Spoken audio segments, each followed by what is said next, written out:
Okay, I'm here.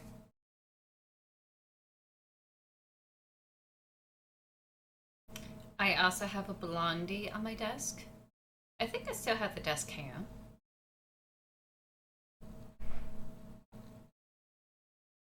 There you go. You can see her. Oh, and I found a new trick. Oh wait, never mind. It's behaving. But no, you don't get to play this. Mine. I will play Silksong pretty soon. Just want to chit chat and talk.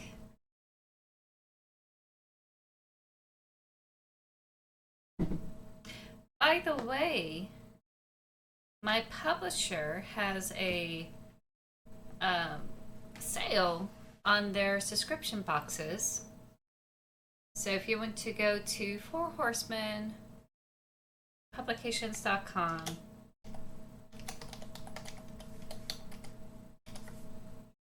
you'll be able to check out their subscription boxes.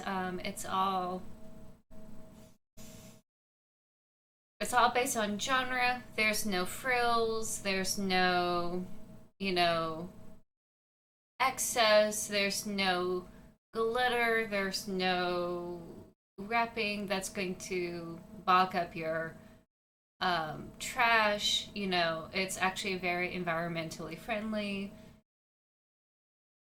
Oh, hi! Welcome in. I hope work goes well for you.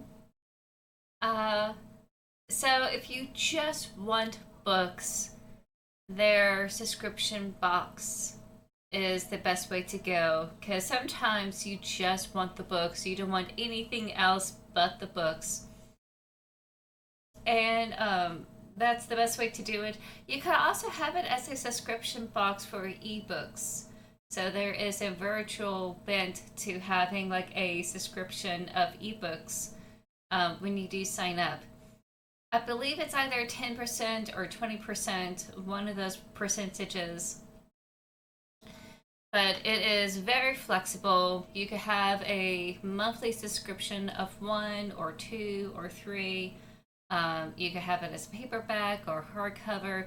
It's probably the most dynamic and flexible subscription box I had ever seen, by far. So if you want horror books, you could get just horror genre books from their house, from their fantasy. There's like a bunch of action adventure stuff, romance, fantasy stuff, um, just the erotica stuff. They have that too. So anything that you all want for a particular genre, they have it. They have all sorts of genres in their publishing house. You should be able to enjoy it. And of course, there's a chance that my books may be in that pile too. So I hope you enjoy it. And it's very flexible, very budget friendly. And you can cancel and adjust anytime you so wish. So they're having that sale going on this month at Four Horsemen Publications. Check them out. And I think I will go ahead and do a recording talking about it as well tomorrow. Now I think about it. But I just want to sit here and just chill before I get into Silksong.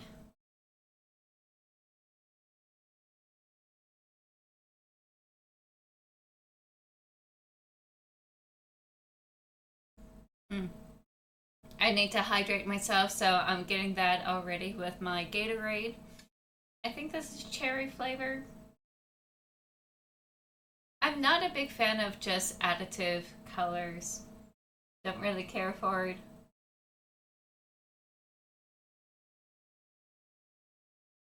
But I need that kind of brain power and that um, electrolyte hydration. And I know there's probably like better ways of hydrating yourself than that, like straight up water. But a little bit more of a boost. I skipped breakfast because I was dealing with a plumber. Thing is fixed, and I have to do some cleaning this weekend to like make sure everything's like back to normal. Um, so a little bit of a stressor, this morning, an unexpected surprise that of a problem that needed to be fixed for like months. And I'm glad that eventually it was found, it's going to be solved, and it's just a matter of seeing how the days go on and see if it actually sticks. Because this has been an ongoing issue for, geez, I don't know how long. And I'm just glad that someone showed up and took care of it. So, I'm here. Let me get my chapstick. 1 second.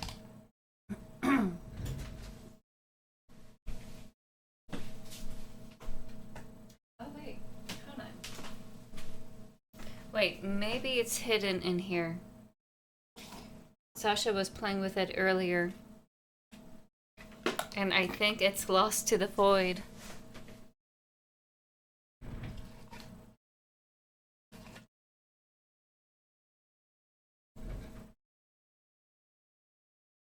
I swear, I've seen my chapstick on this desk.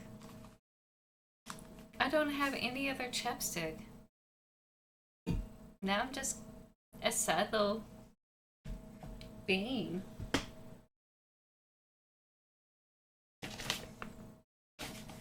I'm slowly getting my crochet done. I have the front and back finished. I have the right sleeve done, and I just only need the left sleeve. That's where I am in the crochet of my tunic. I want to call it a tunic, but it's like a beachy layover where whatever dress or swimsuit that you have, this is like a very soft cover or something like that. I like using these for weather when it is fairly warm but not too warm, that type of thing. And I, for the life of me, cannot find my chapstick. I think she stole it. She had her eye on it a couple of days ago, and I know that she played around with it, but I think it's gone. I think it's really gone. Oh, I'm so sad. No. Oh well. I'm gonna have to get used to disappointment. So right now my crochet is on my desk. I will eventually finish it one of these days.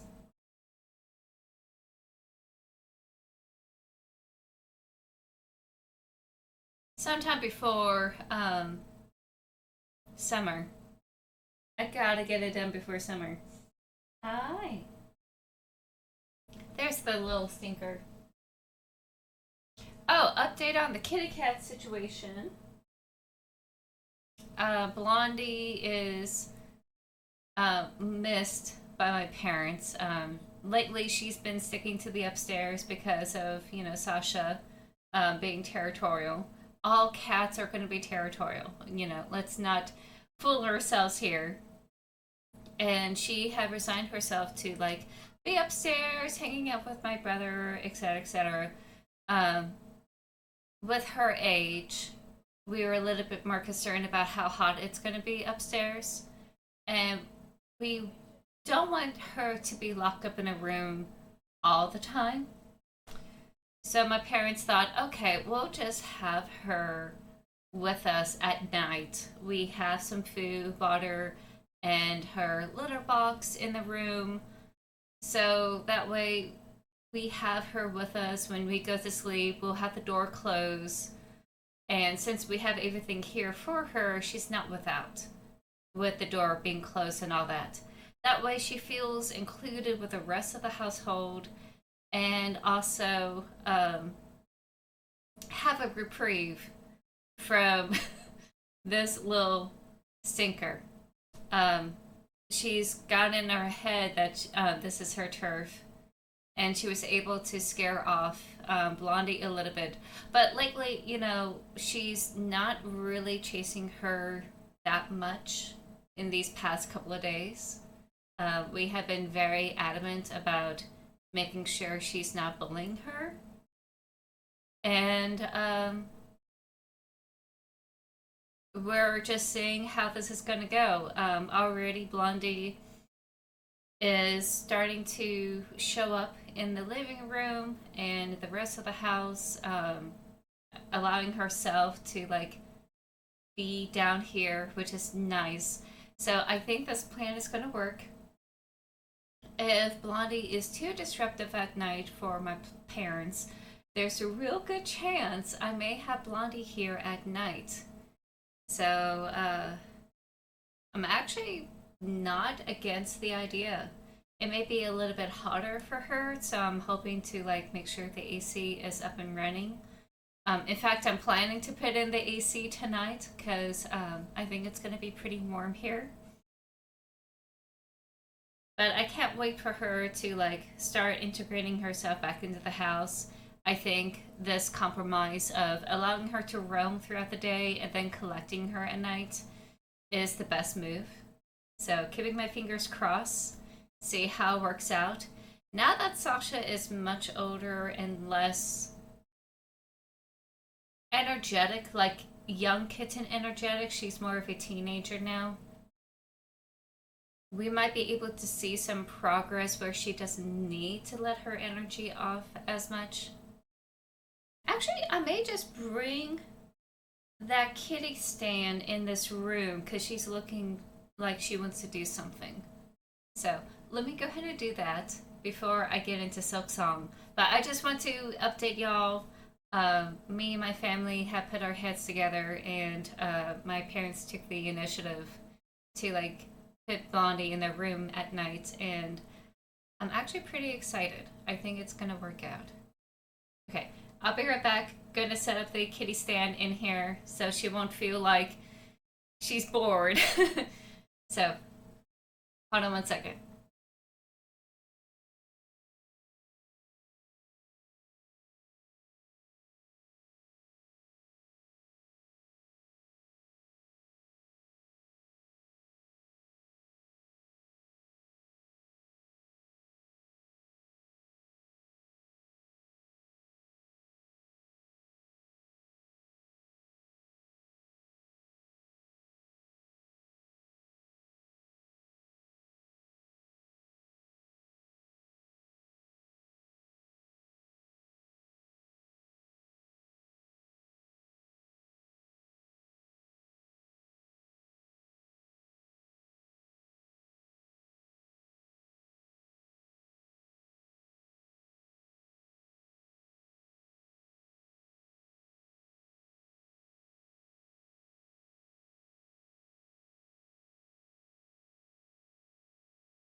Okay, I have her here.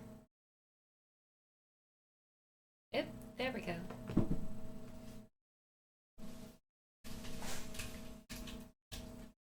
And now you can see her.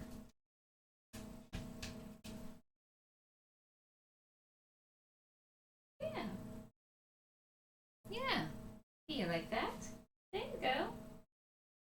Now you have something to do.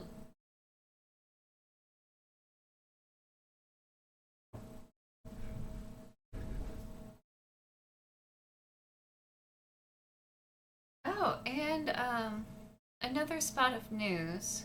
My dad, this is old news, but I never really talked about it. Um, my dad had read the entire Mannequin Queen from start to finish in a matter of 2 days, 3 days. As soon as he was able to purchase it as an ebook, he got it in his hands. Hold on. There's not a lot of room for you here. Okay, step over. Step over. There you go. And at first, he was asking a bunch of questions about like the dwarves and the world building. He was kind of getting ahead of himself with the world building, and I was very tickled because he was just so excited, and he's like, "I need to know more." And thank goodness, he took the time to read more before he asked any more questions, and thank goodness what I've written was enough to help answer those questions that he had. He thoroughly enjoyed it, which is a huge win. Uh, he normally reads a lot of military thriller. Uh, Once in a while, he'll read fantasy stories like R. Salvatore or any of the other pulp fiction fantasy.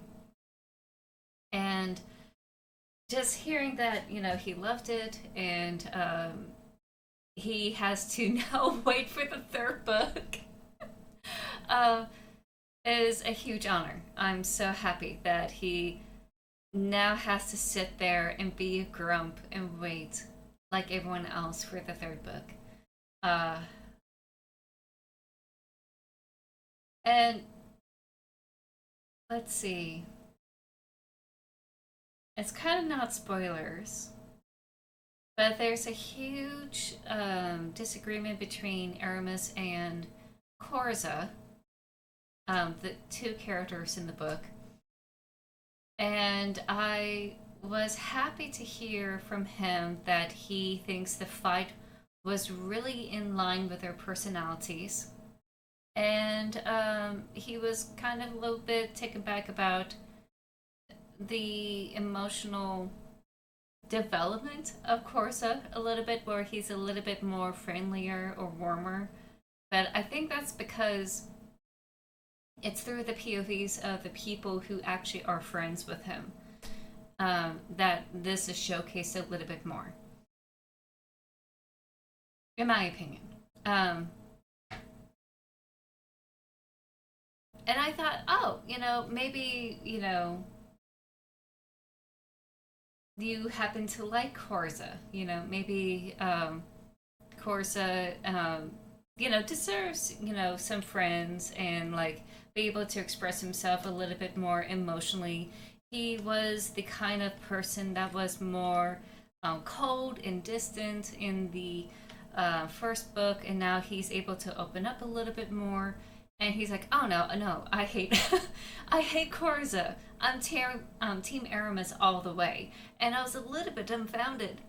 Um, he actually was very adamant because of how the ending roll that, oh my god, he was willing to forego honor to win. And I thought, well,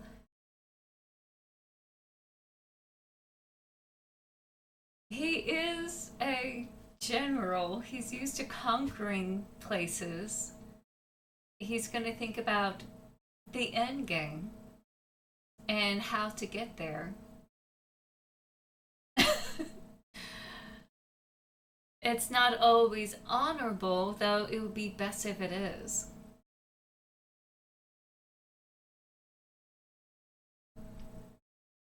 So there you go. Some hints. Some hints about the ending of the Mannequin Queen.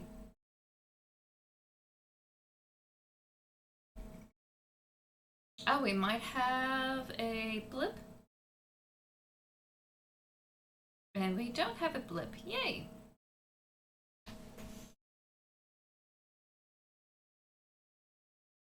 Also found that another person recently got their book order of my first book baby, the Doppelganger Queen, and they're like really excited. to read into it. I really do hope they love it. If you happen to hear this, I hope you love it. Please. I always say that the book is not for everyone. You know, it is a dark fantasy, has some heavy topics. Um, Topics I was able to explore because of the genre. Maybe something I will talk about more in one of my Substack essays.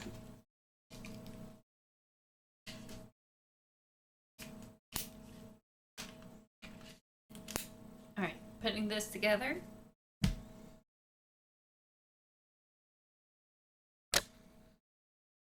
So that's all I need to say. Four Horsemen Publications should have that subscription thing going on throughout the whole month. I will mention it more often because I keep forgetting to do the promo for Four Horsemen, so I need to do that. Oh, excuse me. Let's see. Mannequin Queen is out. You can check it out in a library, or you could order it. It is available as a ebook, if that is easy for all of you. Right now, it's not available as an audiobook, which I know that's everyone's favorite means of reading right now.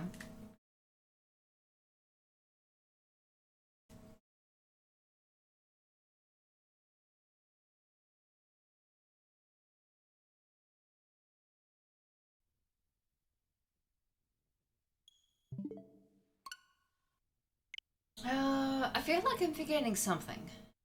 Oh yes, there is on my Blue Sky. There is a podcast called the Free Write Podcast, where a group of authors talk about the other authors sent prompts, or other community members sent prompts, or flash fictions based on the prompts they had given. And this past episode, I was given the Four Horsemen of the Apocalypse prompt, which is a very nice touch since I'm part of the publishing house, Four Horsemen, along with one of the authors there, PC Nottingham. If that sounds familiar to y'all, PC Nottingham is the author of the Neverworld series, where it's squirrels and trees defending their homes, and there's some ninjas involved. It's a very beautiful, complex world system, very fun, and also like children friendly. And PC is also an author of... Okay, we have a blip. Is also an author of... Oh shoot, what was it?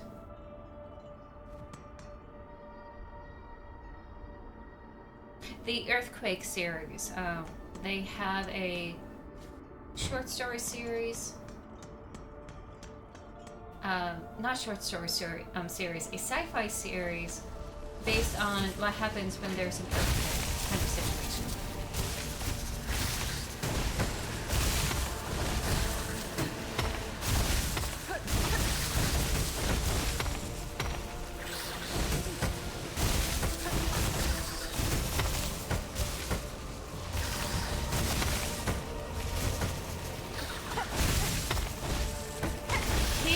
Invited me to be part of the podcast,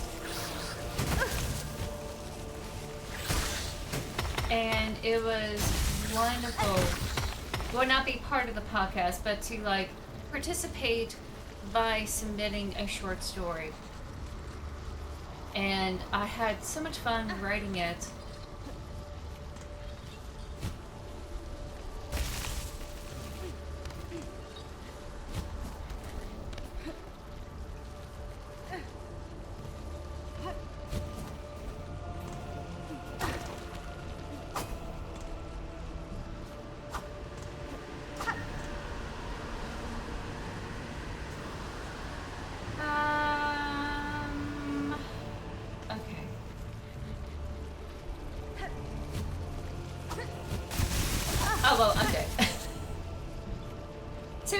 he invited me. I sent a short story. They loved it. In fact, they love everyone's short stories that were in that episode.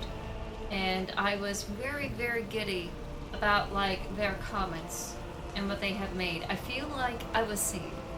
You know? I feel like, oh wow, they actually get it. Whoops. Friend.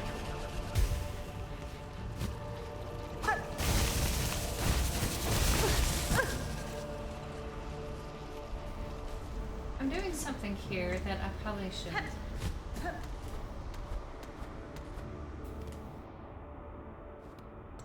That's probably what I need to do.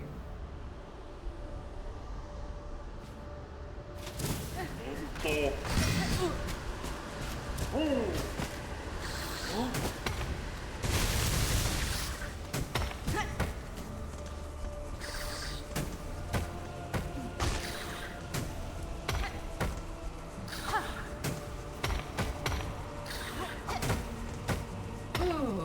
that one almost got me.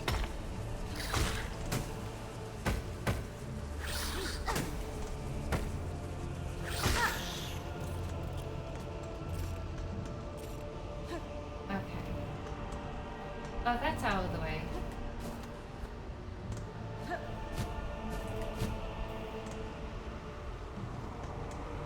Huh, how do I do that?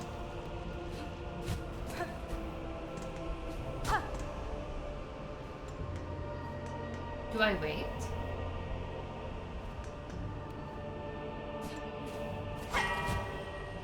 I think that's what I need to do.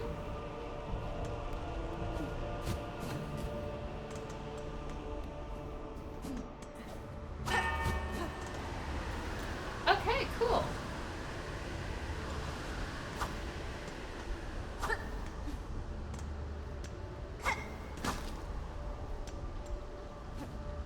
I don't like how ominous this is.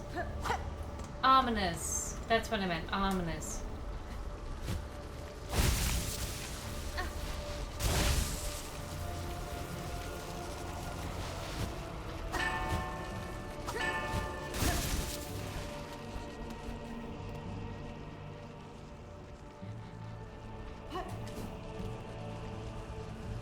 Oh, thank God. It didn't move. I am so lucky.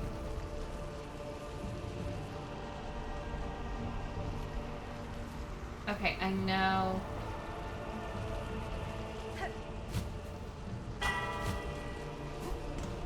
Okay, so it's something like that again.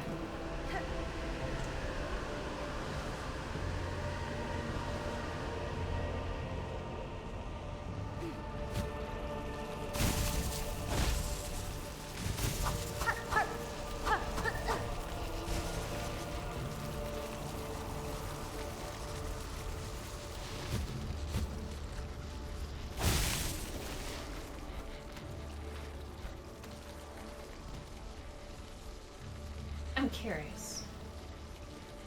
I'm very, very curious.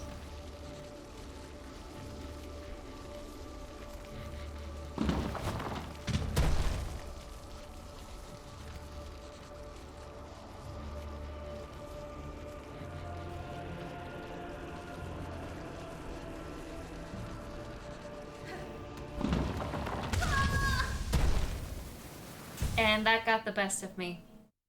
That got the best of me.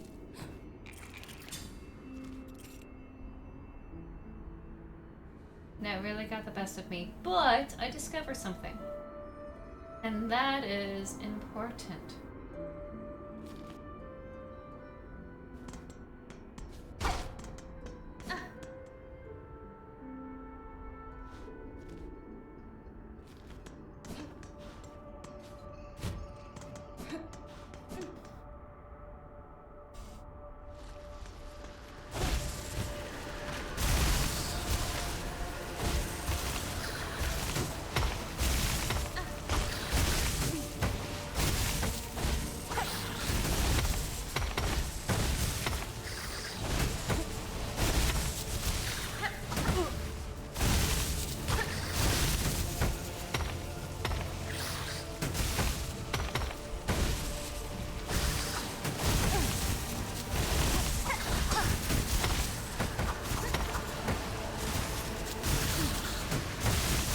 Oh no.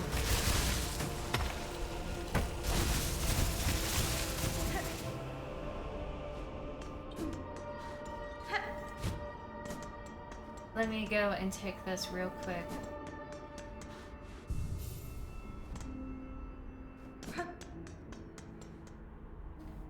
I don't think I have a lot of beads that I'm missing in the cocoon. I'm not too awfully worried about it. It's not exactly a fun thing to like...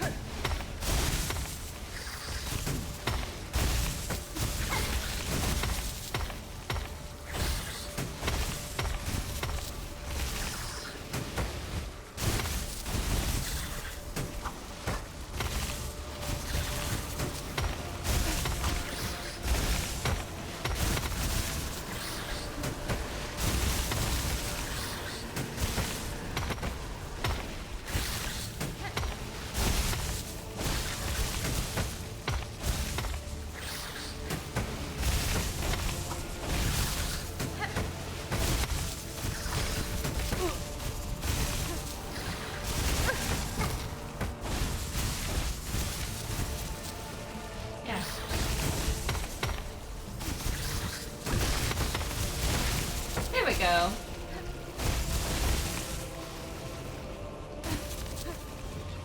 I wonder. It's like right around there. Looks like there is something I could jump to, but I'm not gonna take that.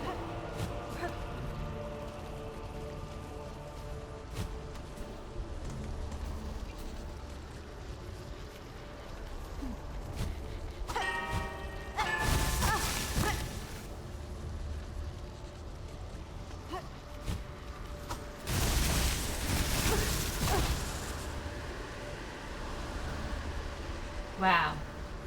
I'm really flubbing this.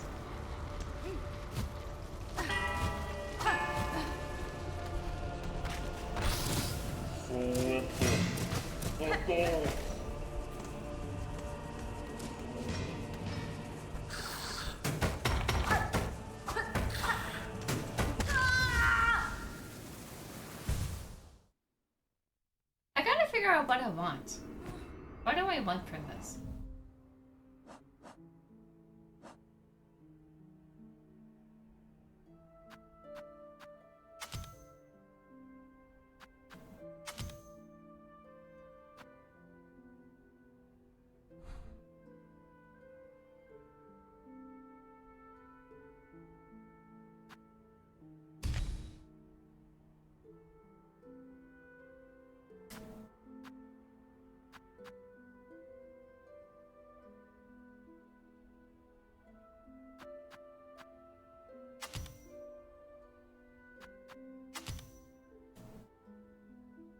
There we go. Okay.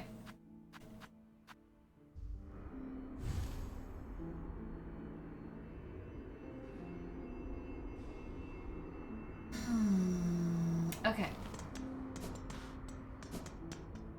I gotta remember I won't be able to go very high when I strike it, but I should be able...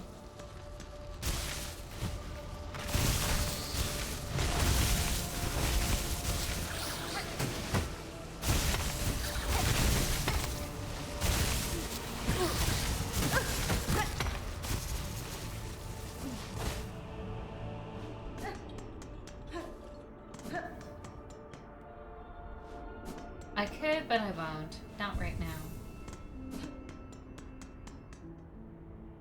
Alright. So there's gonna be tons of mistakes in this new area, and I'm just like goofing. I'm goofing around because I'm just very curious.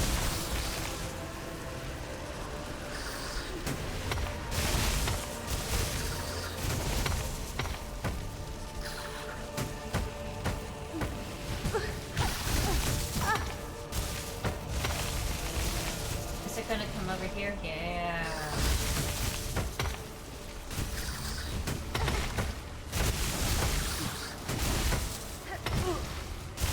I'm making all the possible mistakes I could.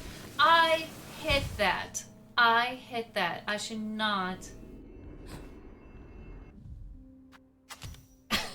I don't care. I don't care. I don't care. Wait. There we go.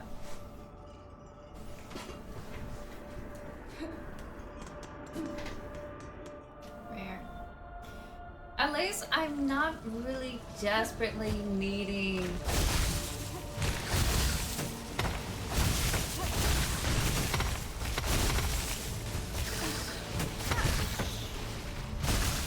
There we go. Huh.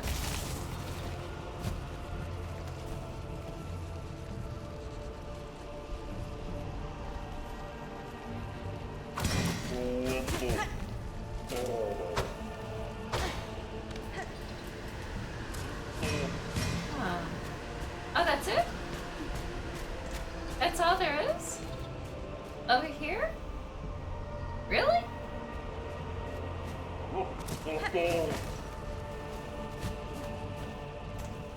Just him just being a Uber?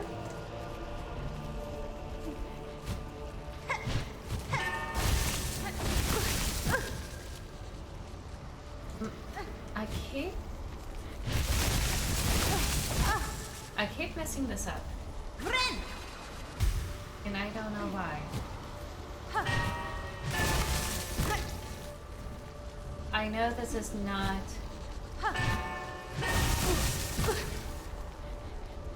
Late night working, let's go. This isn't working for me.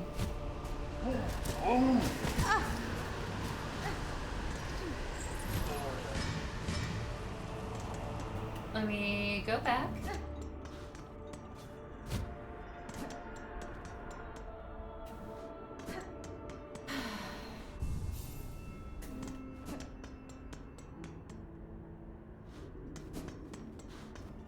I did check online that I can do other things in the game.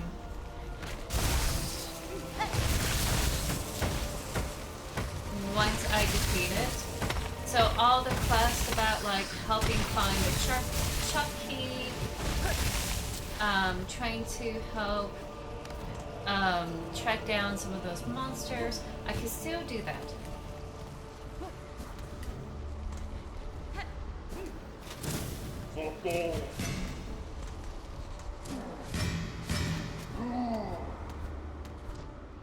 There we go.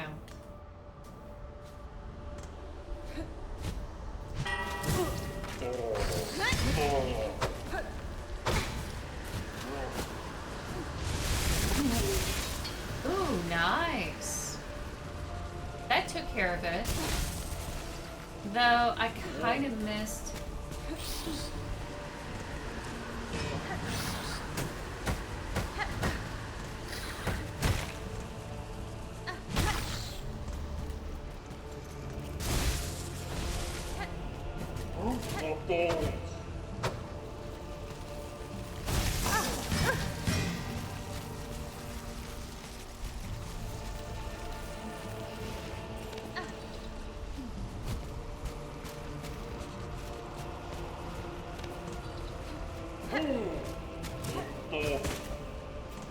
Alright. What was my train of thought that I lost spectacularly? I forgot what I was saying. I can do the quest after I defeat this game, so I'm gonna try to see if I can.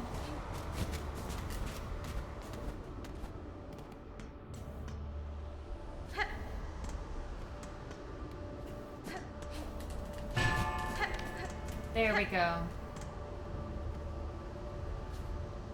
I'm back here.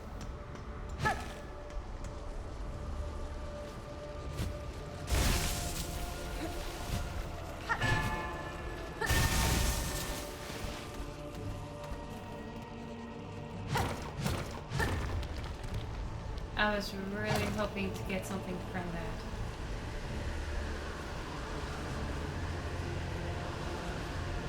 There's like a secret passage down below that I could explore.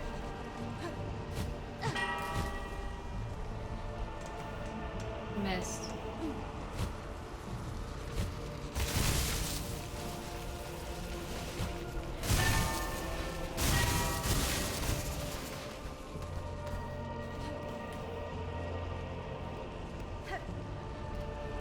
And I don't know. I may have to do another running.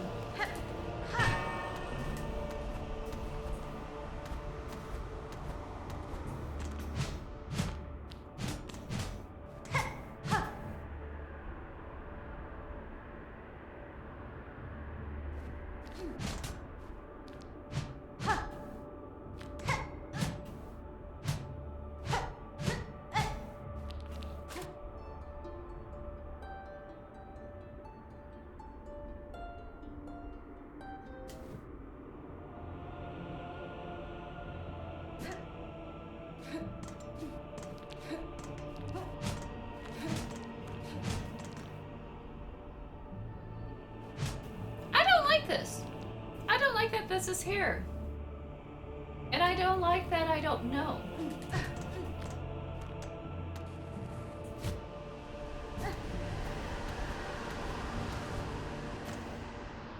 Like, what's up with that? I know I'm like really close to whatever this is. This can't be the way. But it's blocked.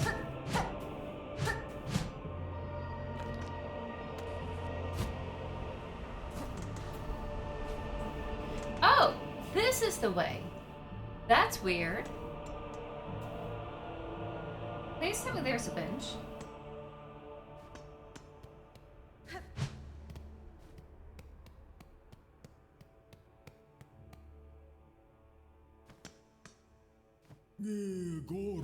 The gate. The gate. Oh, the grand gate to the citadel stands before us. We are so close. Oh, mighty ones beyond the gate, we beg you. Open the way and let we, poor, insignificant little pilgrims, crawl into the light. Buenera. I see no gatekeepers to heed your plea, pilgrim. Though I too seek entry to the citadel. Have you heard of a means to open this gateway? Ah, weapons blunted not. No holes for keys. 'Tis the bells, they say. The holy bells upon the path that open the way. Mengina fora. I pass several such bells, pilgrim. I know how to see them woken. Tell me what you know of their locations, and I shall seek those that still remain silent. Sister, this is a mighty service you willingly perform. What a marvelous gift you will grant to your fellows. Eagerly I shall tell you the shrines and their locations as we have heard them spoken.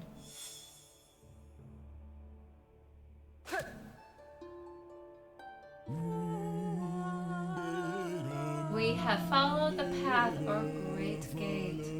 Have mercy, have pity. Open, open. We have followed the path. Oh, great.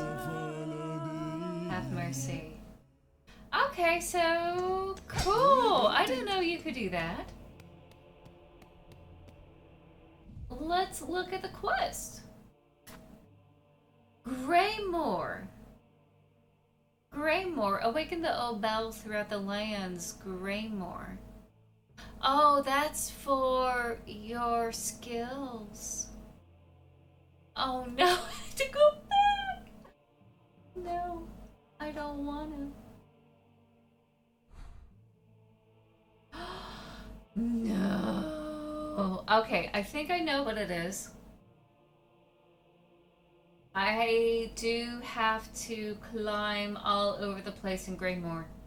I do have to do that. I do.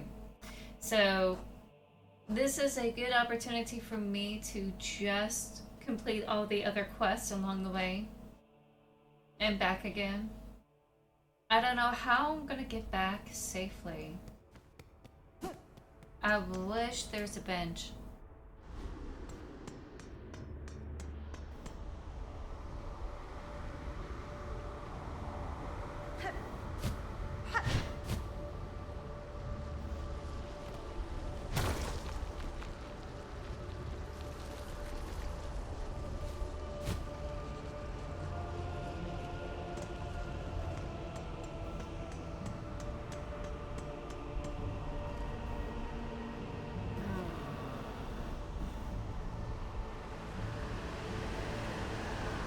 don't know. I don't remember.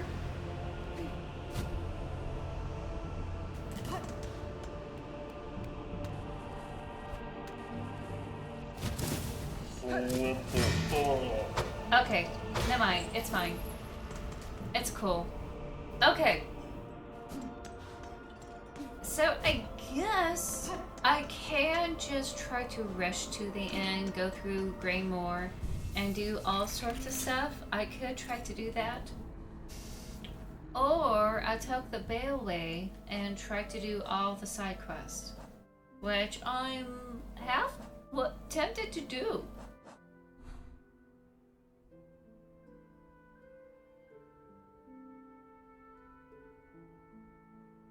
There's also this mystery of this hermit that lives up there that I can go up to. And I want to check it out. So now that I'm here, I'm going to take that route. Habibi. And just see if there's anything else I could unlock.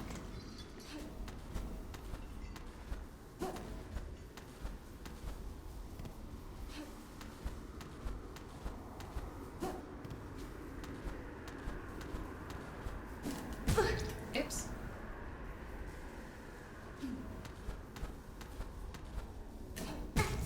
Oops.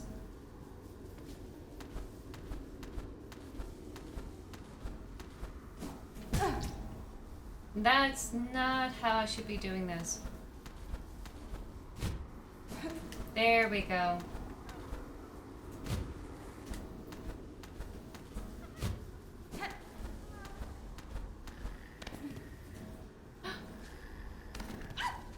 There's another one! I didn't know it was up here! The baby! Oh! Okay, so, we found another little poor flea that was lost.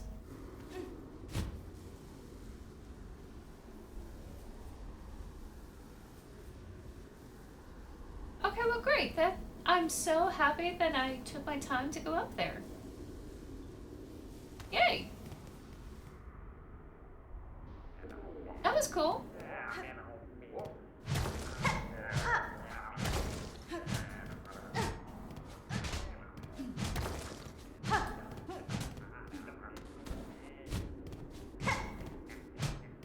Hello?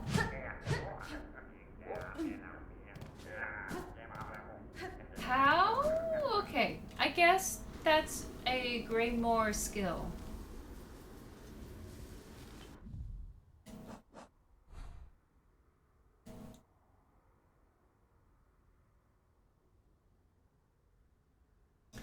In the hallway below me, there is a creature that's like a boss, and I'm going to avoid it. I'm going to explore this way for now.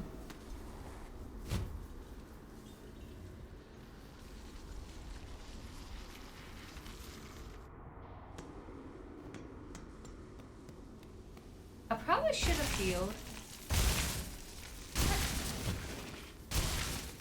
But, you know, I'm just curious.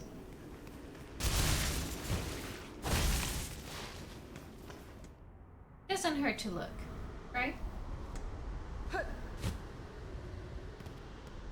Okay, I can step on this. Oh, cute! Lumbo the Loki! Oh, wait. My camera is blocking the way. Here we go. Sorry, apologies. Ah, a fellow pilgrim. I've been praying alone here too long, with only the wind's voice to join mine. We're so close. Our pilgrimage is almost over. Just one final brutal climb, Yay! Welcome back, Petey. And even if you just mute, I think I do have captions available. If I don't, let me know. I'll try my best to bring them back on. Cadestre. The citadel's near, pilgrim. You must have had some strength in you. Few of your fellows seem to reach these heights. Aye. The roads become lonelier the longer they're traveled and the higher we climb. Takes a lot of luck and a lot of faith to make it this far. Though I'm sure I don't need to tell you that.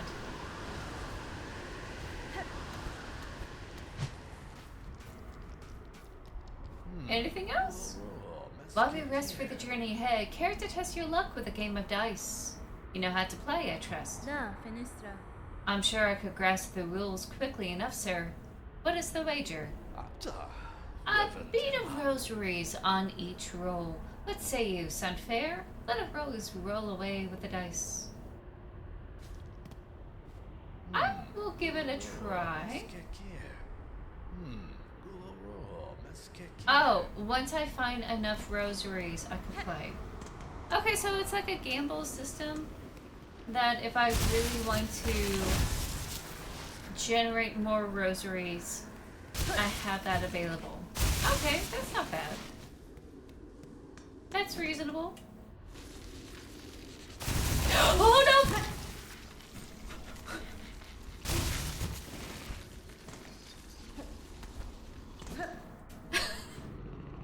Thank you for the hydrate and stretch. I have my Gatorade here. Thank you, thank you, thank you.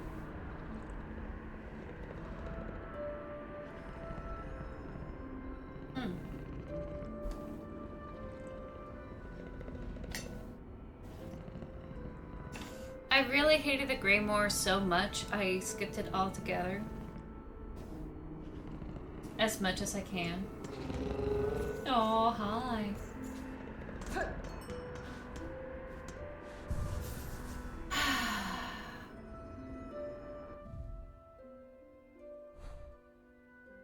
I think I'm good with the blessed steps.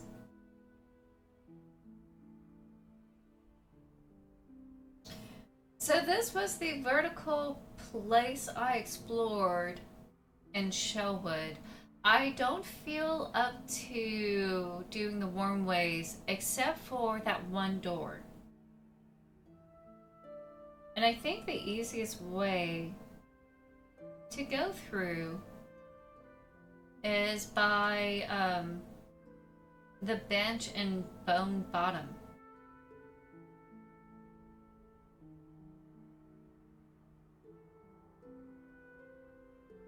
So I'm gonna do that.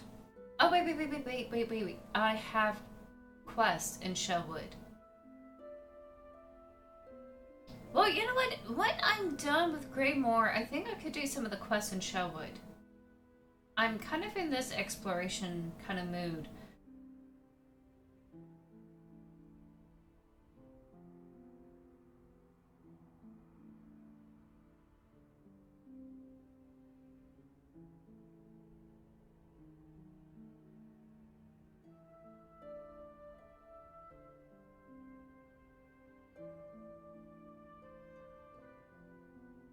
Trying to say the easiest way to go there. Yeah, I think I'm gonna go to Bell Bottom. Backtrack to Bell Bottom. Oh, Bone Bottom. Apologies.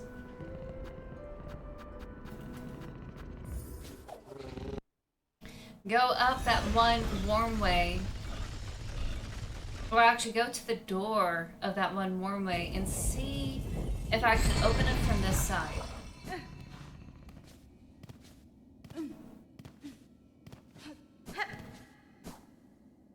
Actually, no, hold on. Let me double check myself.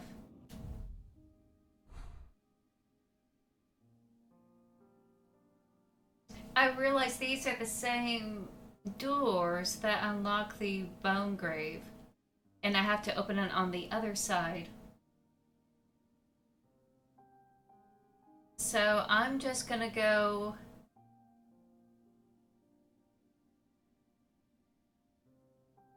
up on the warm way. I think. That little, oh, you guys can't see it. That little vertical shaft. That's not completed. I'm gonna explore that. A terrible giant. I skull tyrant largest of the Maros loathsome bony predators prowl the caves above the great paths, slay the bees, keep us all safe. I don't want to. I don't want to. Your travels have taken you far, haven't they? Well, I'm yet to even start my journey. Shameful behavior for a pilgrim, really, to tarry here so long. I see no shame in it, sir. Your life is your own, and need not be squandered at the ghostly call of the citadel. Journey out for your own sake, or not at all. Huh. You truly aren't a pilgrim, that's for certain. That's blasphemy, spoken with friendly intentions or not.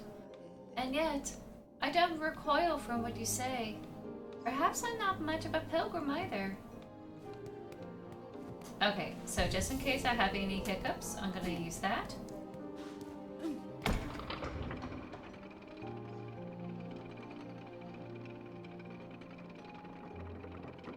Gonna get my exploration done. If this is really gonna be like near the end of the game.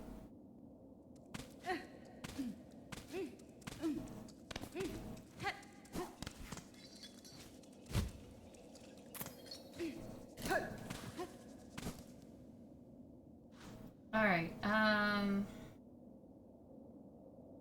need to go up.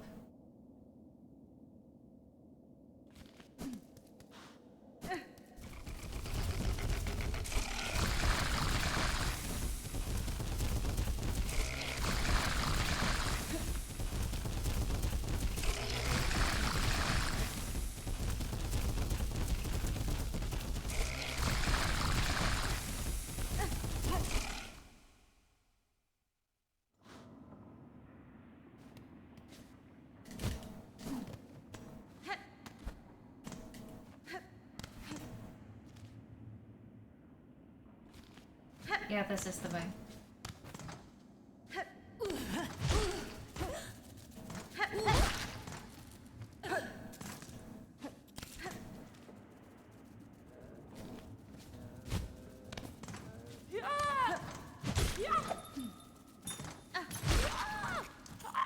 I should have used the...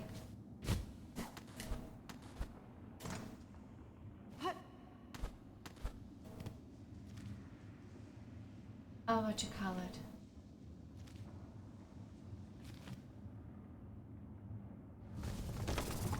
The one that magnetizes.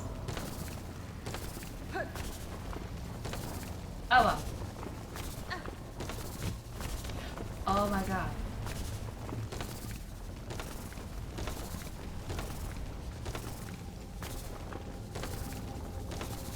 This is not a good place. There we go. Okay, we're through this shaft. I'm assuming. Oh, hello, conductor. Oh, I hope you're friendly.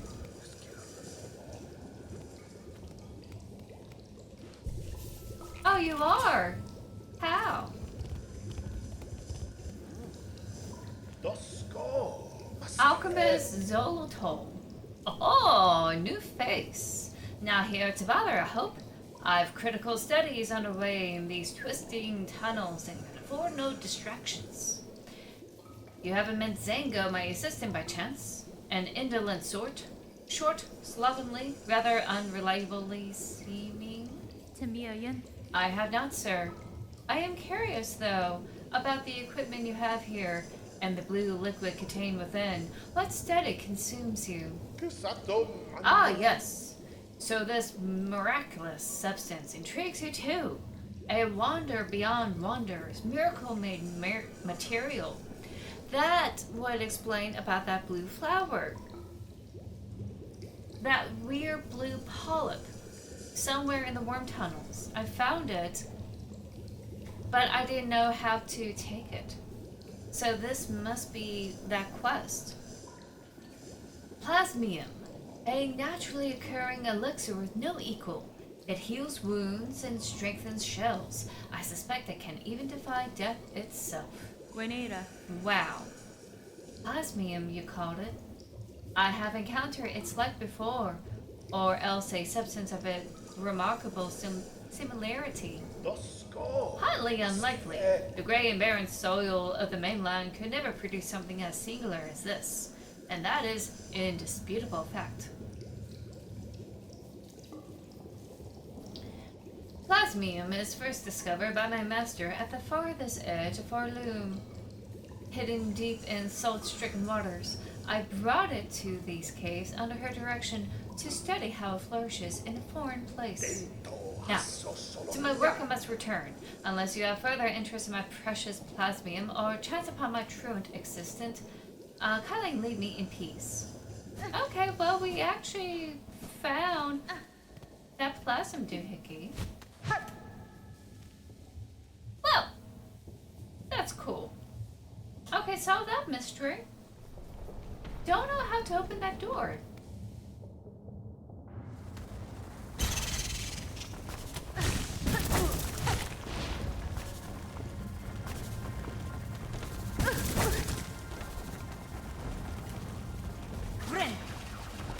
I accidentally...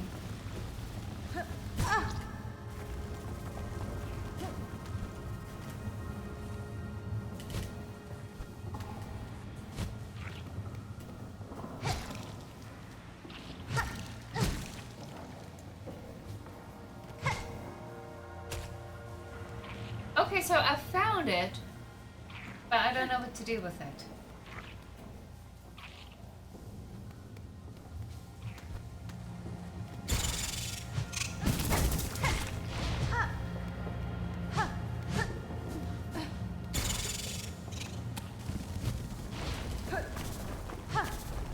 Oh wow, for me to just be in the right place, remarkable.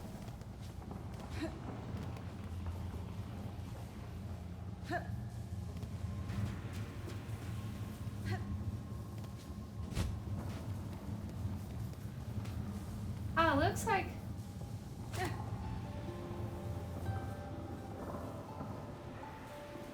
I can use the heart. I just need to figure out how to get up there. Yeah, there's something I need to help me get up here, and I don't know what it is.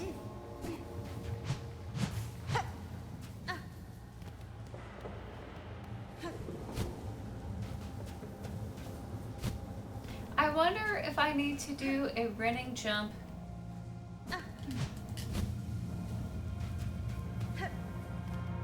here.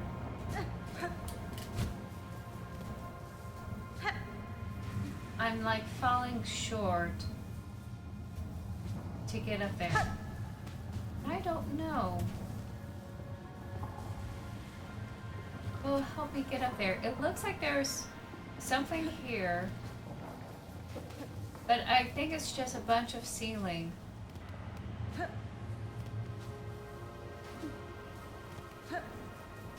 Maybe it's a skill I need to acquire before I come back here. I'm assuming. Okay, so if that is the case...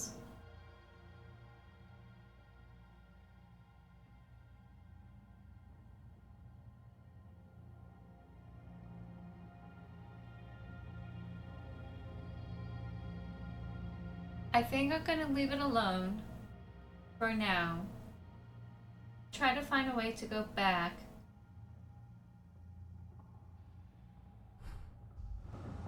I'll follow this down and try to figure out this.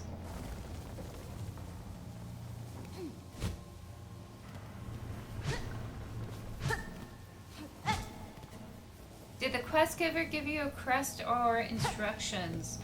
The guy with the blue stuff? No. Either I have further questions or I met the assistant, otherwise be gone.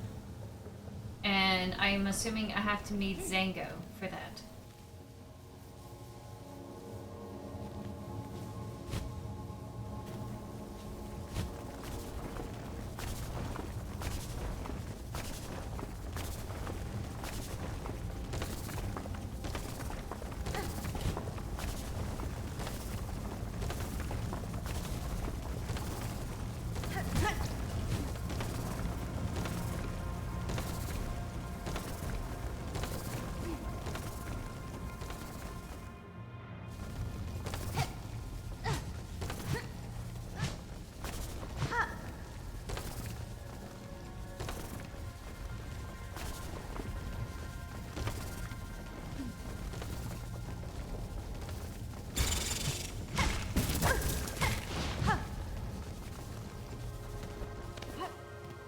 so there is a secret. There's a secret here I missed.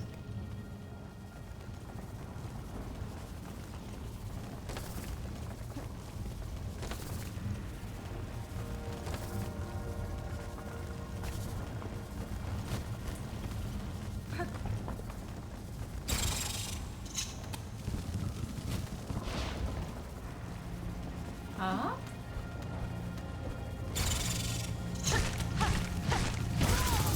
Oh man. I got hurt before I was able to heal.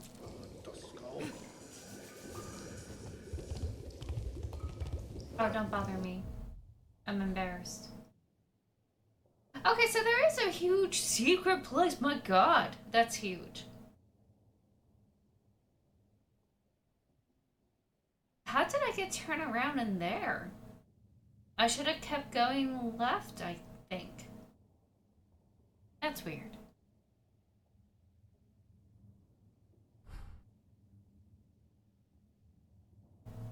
Huh.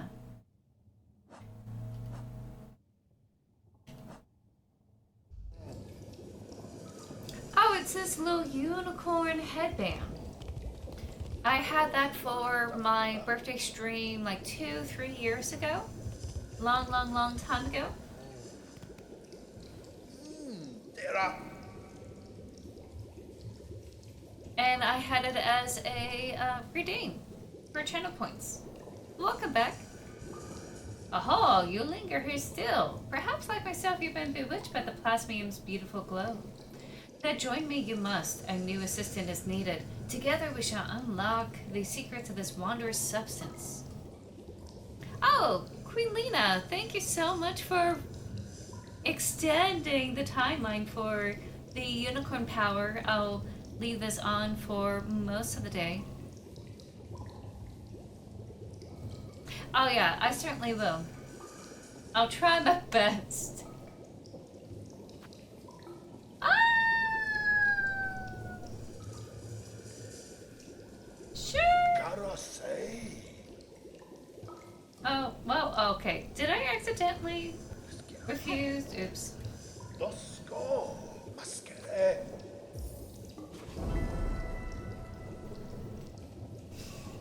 I can always come back after I've beaten this game. Now, before he up and vanished, my previous assistant seeded the warrens below with plasmium buds. Let's go. The buds should be ripening as we speak, and the nectar within must be extracted before they reach maturity. With the right tool and claw, collecting the nectar is an easy process. I'll even lend you my own needle file for the job. Once you locate a bud, simply charge the file until readied, and then release its needle into the bud's core. Do it right, and it will suck out the nectar in one clean pop. Return them to me when you retrieve the necessary samples. With the right nectar and the right testing, plasmid can reveal even more of its wondrous properties. Yeah, I love it too. Okay, so I guess we'll do this for now.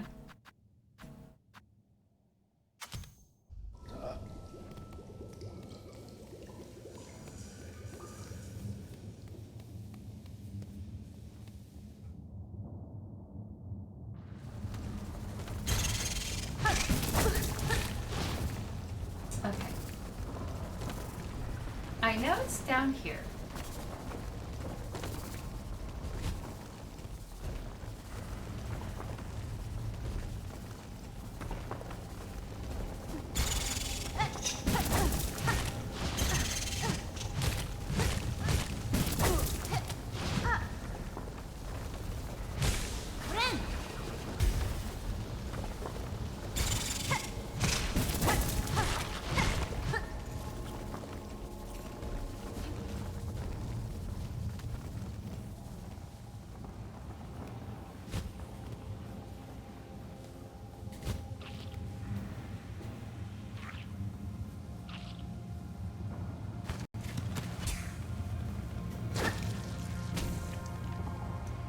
Okay, so we got plasmium. How many does he need? 3. He needs 3. Okay.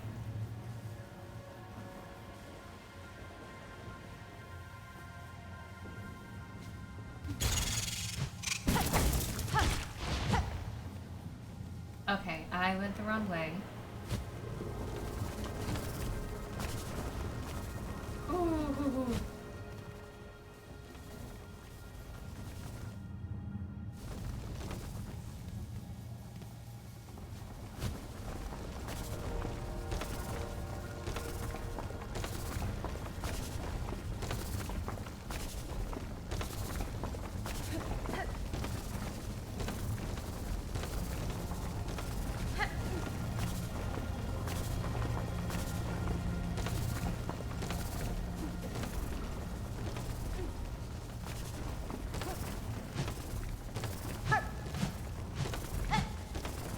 Oh well, I'm gonna try to get my soak.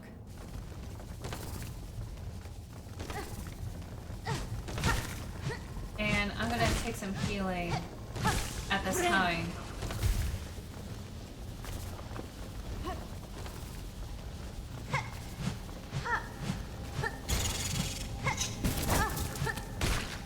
Nice.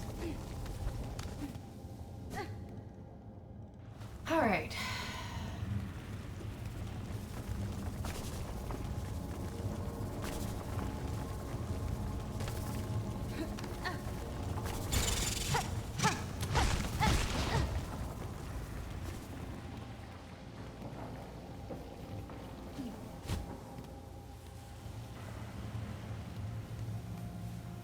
I have no clue what I'm saying.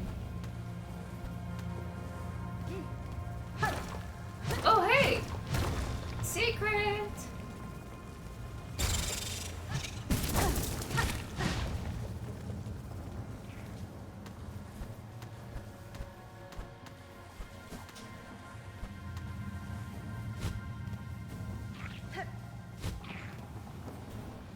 Okay, well this is very advantageous. Yep.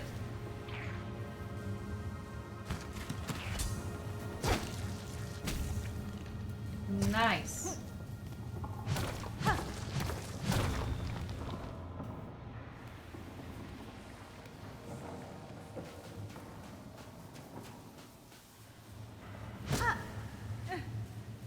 Oh, that didn't work out the way I thought.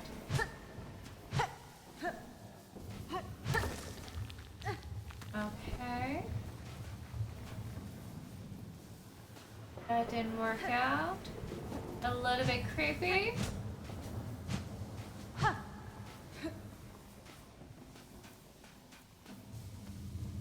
I wonder.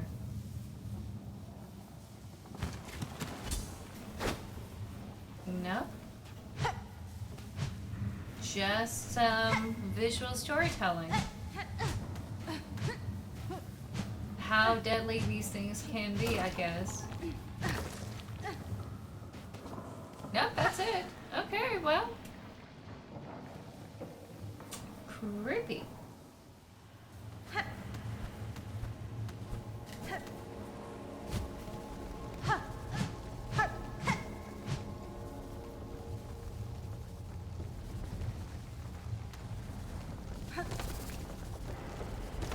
Let's go ahead and heal up before I go on.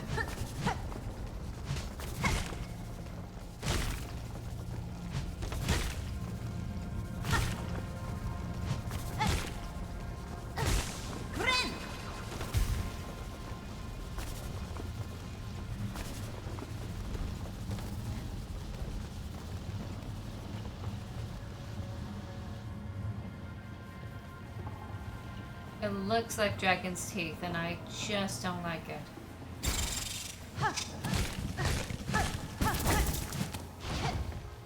Damn it. I hate that. Okay, there is like a way to go up here.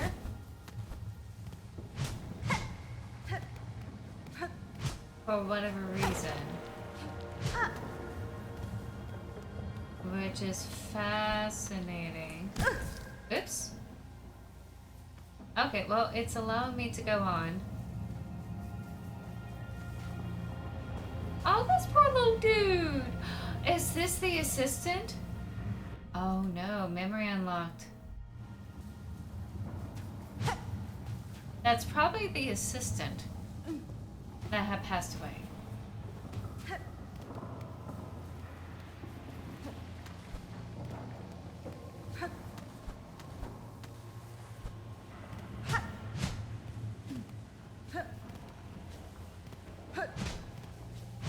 I don't know what this is.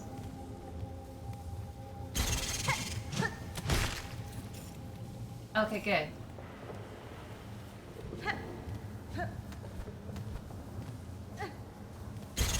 Oh god, no.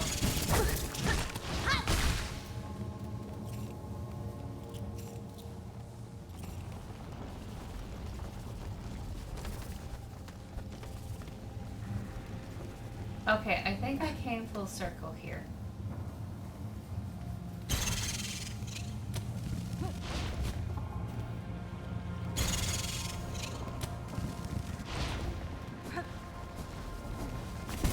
Oh no! Oh, it's okay. I didn't lose any beads. But I do have a memory locket I could use. And that could give me another tool, which I'm gonna do.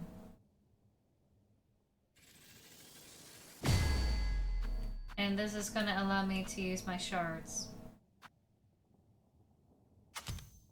There we go.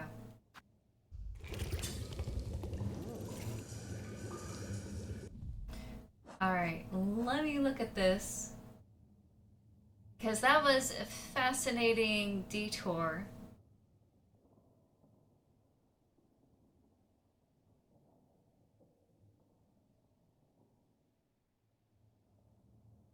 I have one more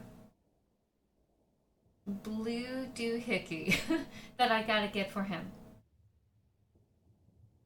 And I think I need to go off to the right.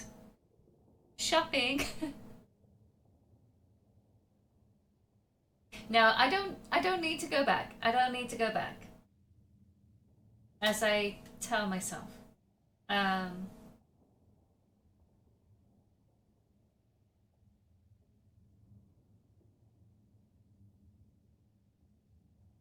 gonna explore kind of off to the right and down below and see if I'm able to like find that thing.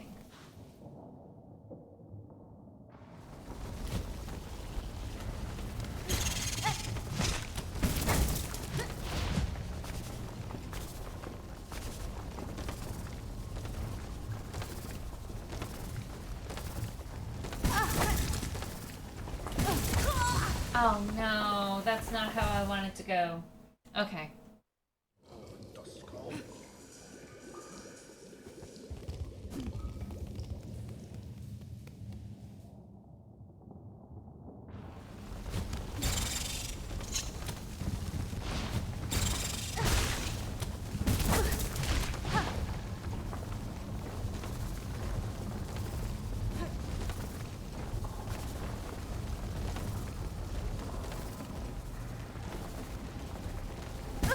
Oops.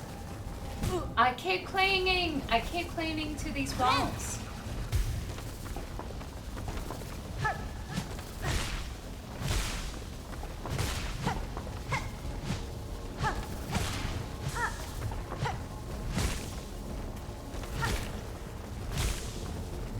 Okay.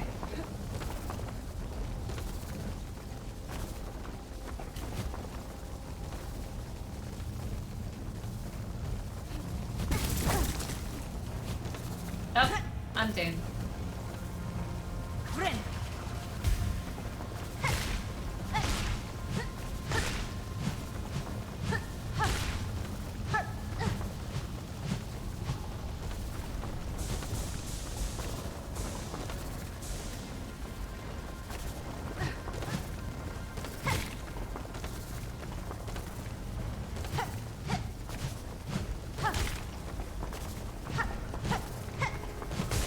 I'm so glad I figured this out a while ago.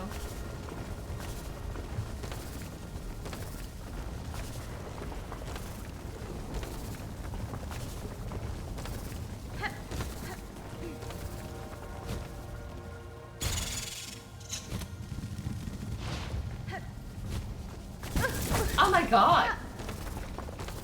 I didn't realize they were going to be there. So I guess there's really nothing there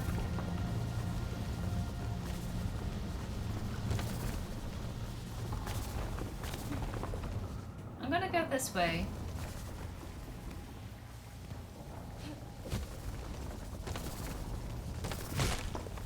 And I'm also gonna fill up my spool just so I can like heal myself if I have to. Maybe the polyps were actually further below.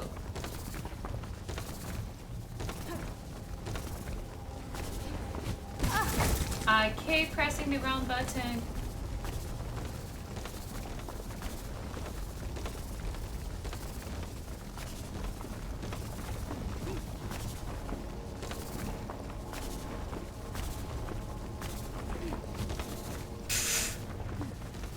Okay. This is the area I need to go through.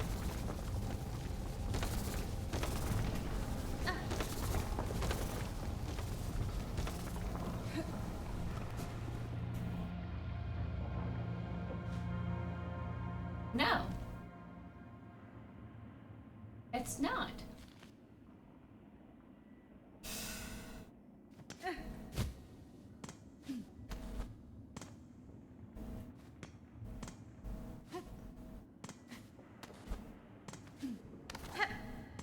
Is it over here?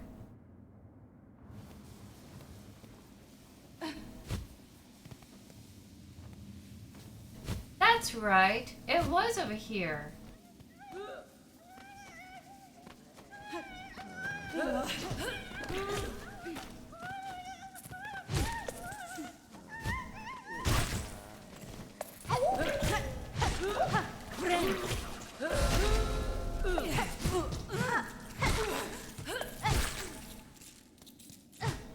Jerks. All of them jerks. That's one flea free.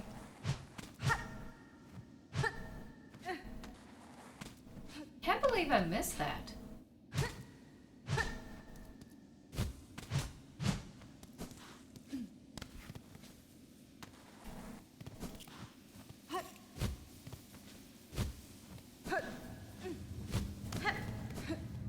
Huh.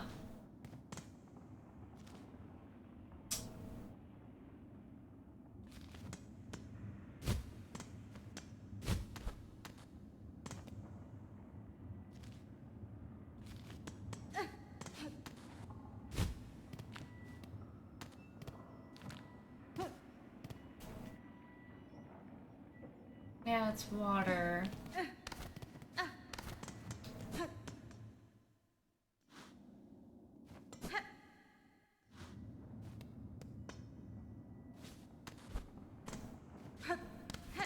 I feel like I'm missing something, and I don't know what it is. And I'm pretty hurt. Let me go back over here.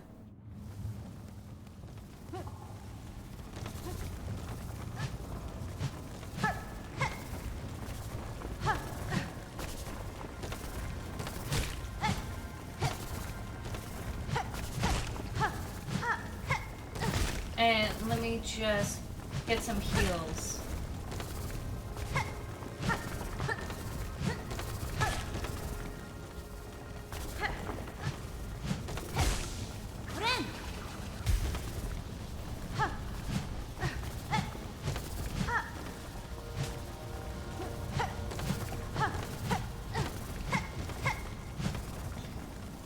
Quick rhubarb question. Do y'all know where the last one is?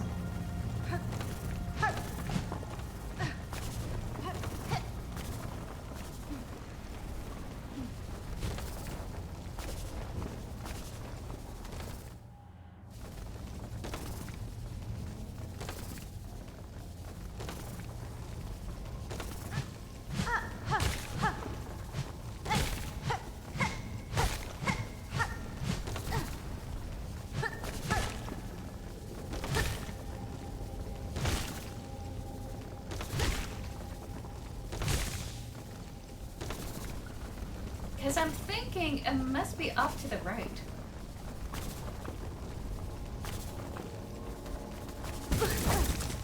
Oh, please.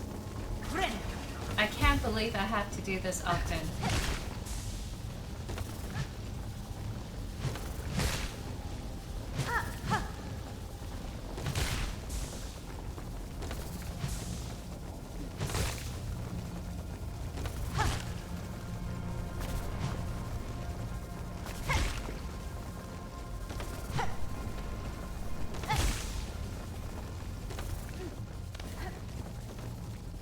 Oh, wait. I found it.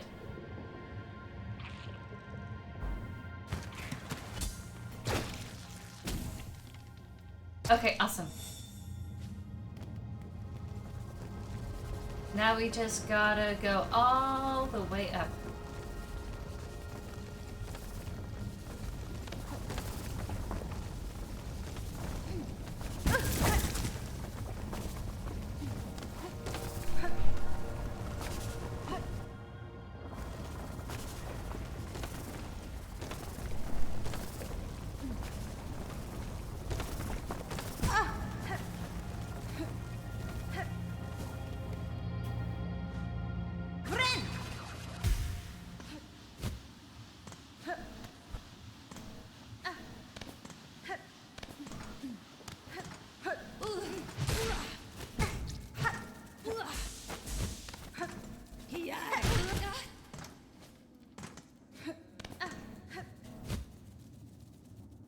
Hello?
Okay, there we are.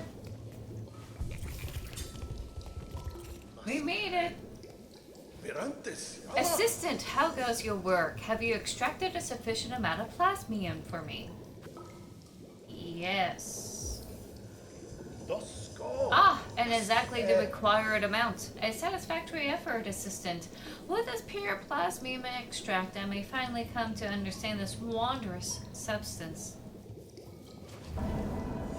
Yay! Woo! Okay. Since you have proven yourself a capable assistant, take this delightful implement of my own invention, a plasmium vial. With it, you can inject precious plasmium straight into your body, almost painlessly. Nesvia? Your tool certainly looked sharp enough to pierce my shell, sir. But why should I want to do so? Because filling a body with plasmium is so beneficial. It protects you from harm, and it feels so exquisitely good. My assistant and I have been injecting plasmium into the local flora and fauna since we arrived. No ill effects have been observed, and so we can conclude that the process is utterly, completely safe. Keep using the plasmium vial and enjoy all the wonderful effects it has on your body. If you ever run out of plasmium, visit me again. I'll charge a few rosaries for refills, and you can be confident that with every bead goes towards our vital studies. Okay. I gain 1 health. Allows one to gain health beyond their natural limits. Okay. This might be good against the boss, maybe? Perhaps?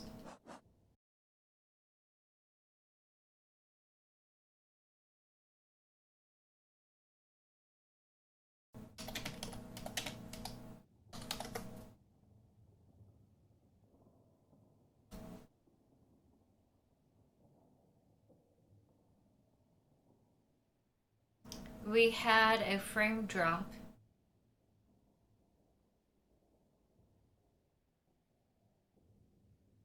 And it looks like we have some throttling a little bit. We have some connection issues here.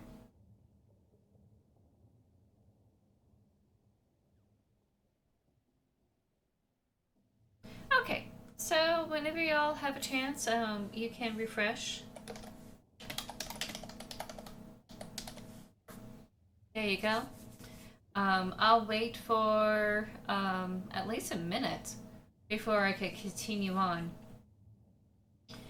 I'm going to try to safely go back to Bone Bottom, recharge, and go to the mall room.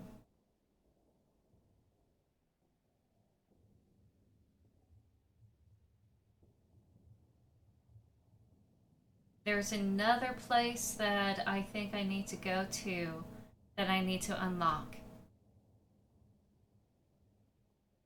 Actually, 3 places I think I need to unlock.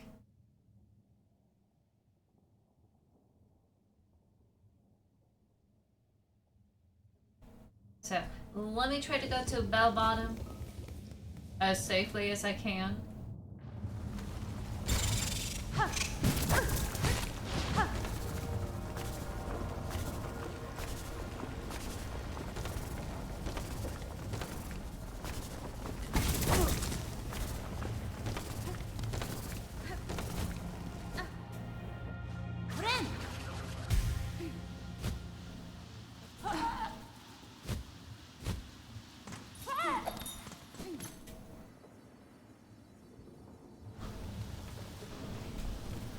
Oh, I wonder where this leads to.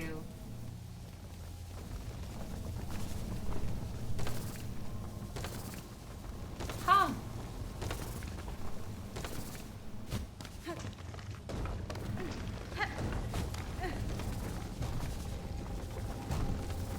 Oh, I've been here before. Okay.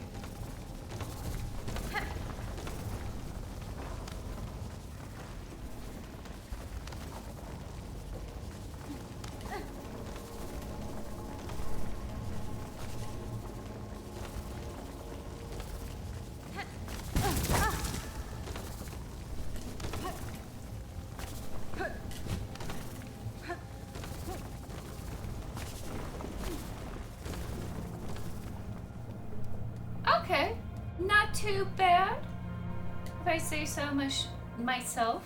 Goodness, I don't know why I keep whistling today.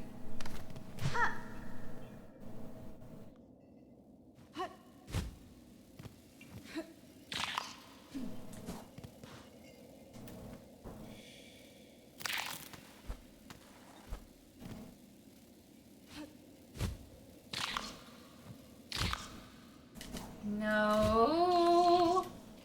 No way. It goes all the way down here. No. No way. I tracked it all the way over there. And I can't even.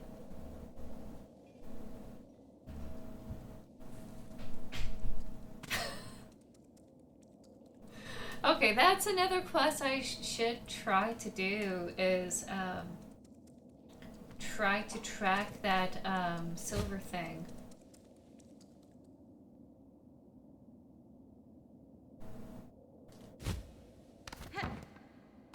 Oh well.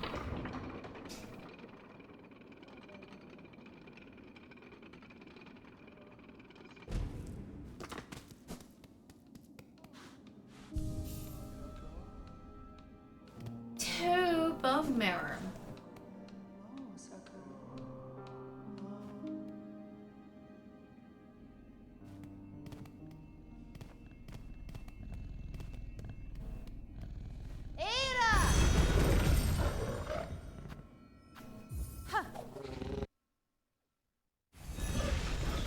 There's one place that I need to go up that's near this bench. And yeah, that's it. So let me go there.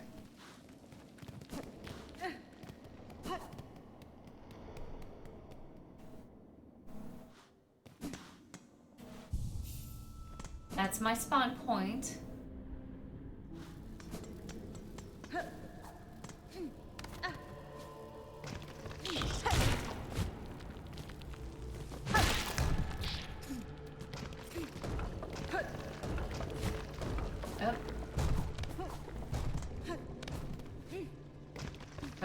how to do this for a moment.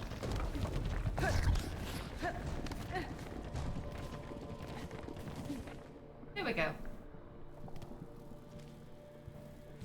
So it's over here? Yeah, over here.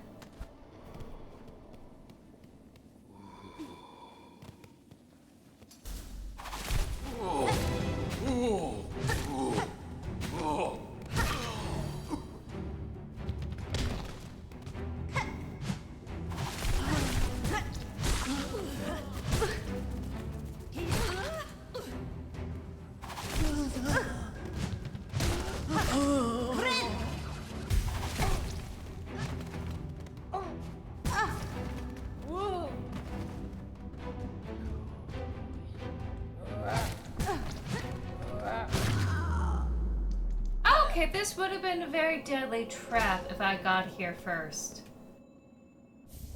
Memory locket! Yay! So all these poor pilgrims were dead.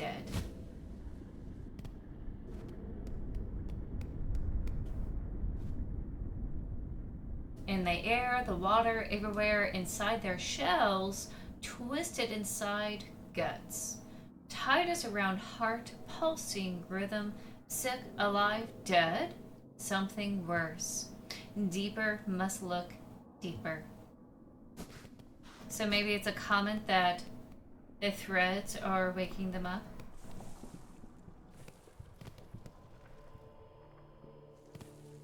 Okay, so that's one mystery solved. Great.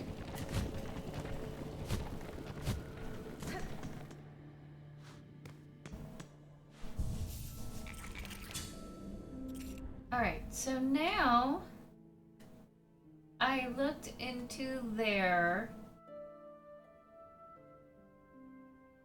Nothing good is a likeness basement.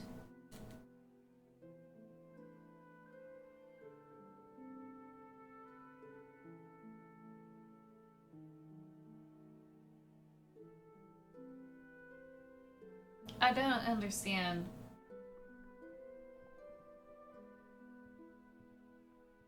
That's probably on me, but I don't understand what you were saying. Sorry.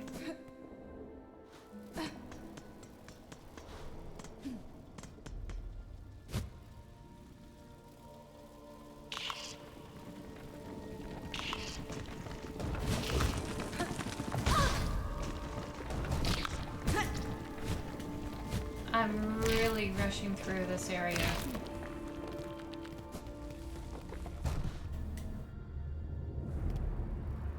Wait in a likeness basement, especially after this note.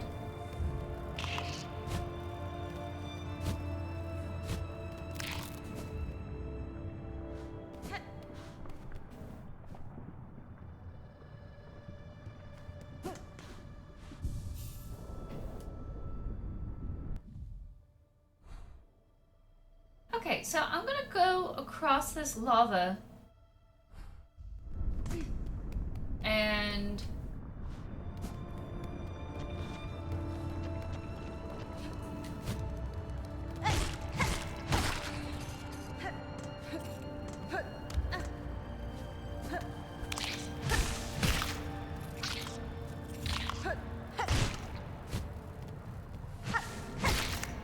nice.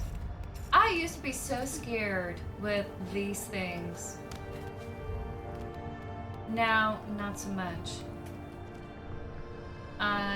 You know what? Maybe I should take this detour because there is something here. No, it unlocks on the other side. I remember now.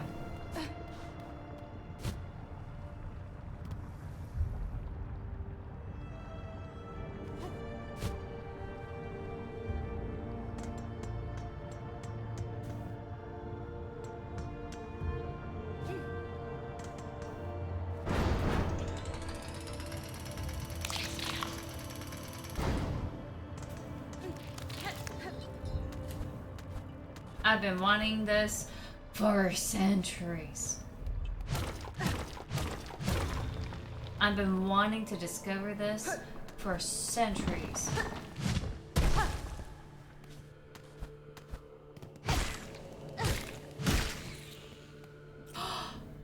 Okay, so it's a bunch of beads. What am I gonna do with the beads? I don't really... Oh wait, no, I know what to do with the beads. It's for the, merchant.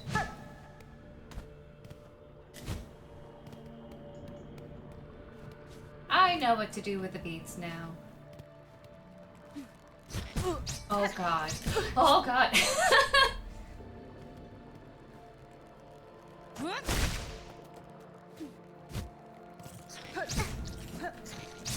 Oh my god, these things are gonna kill me.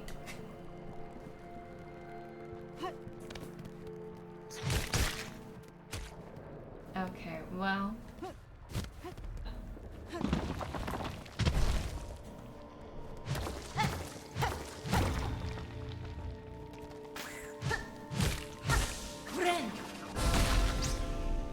I should have known better. I should have known better.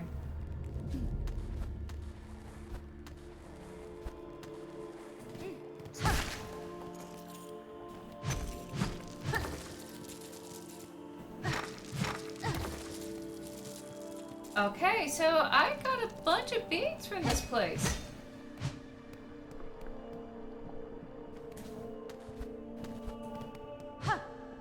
And I'm gonna be so mad that if I ever, like, messed up.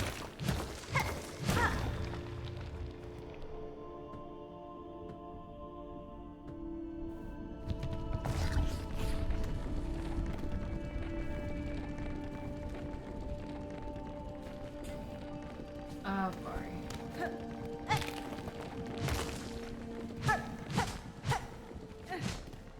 No, I have to continue this way.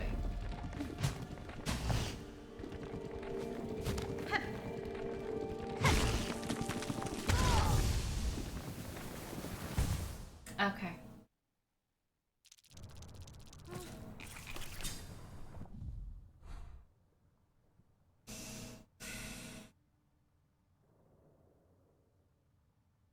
It's doable. It's doable. It's very, very, very doable.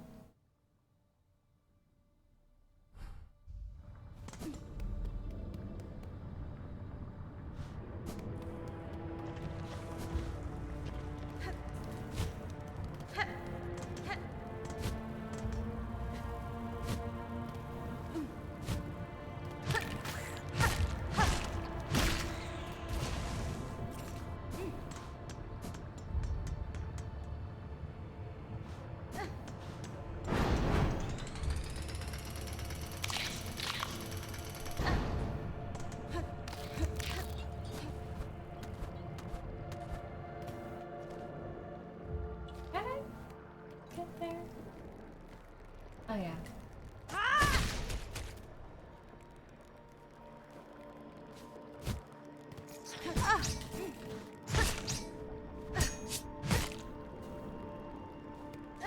It's fine. What? I go up here.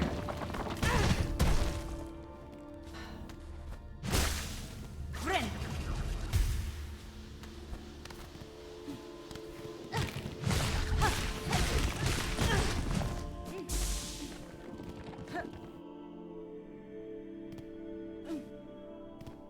Oh please, let there be a lever. Wait, hold on.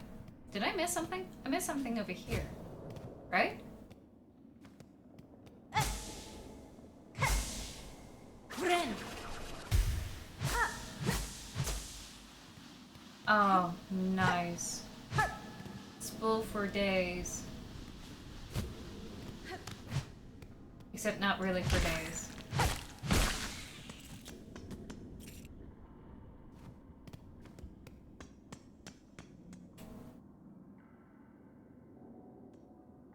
This must be the place. Yes. Okay, awesome. I unlocked it. That was what was bothering me for the entire game.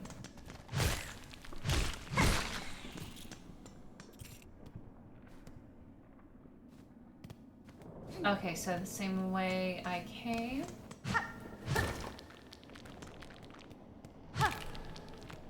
Goes like a boss. No.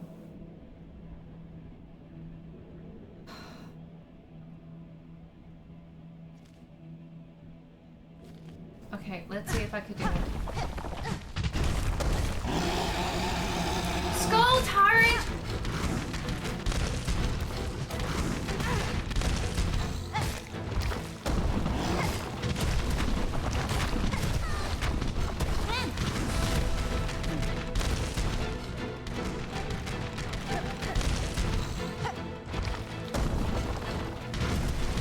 Oh, I didn't see him. Okay, that's fine. There is a quest for the Skull Tyrant, and that's where he is. Okay, well, I do need to get my silk, and I think I need a easier way of getting there.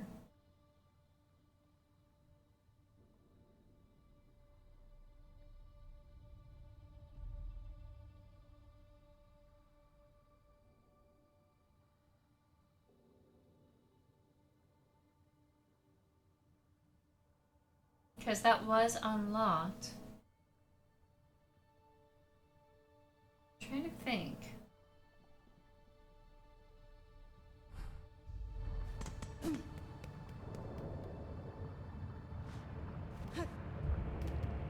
Because I certainly don't want to go through that whole gauntlet. For sure.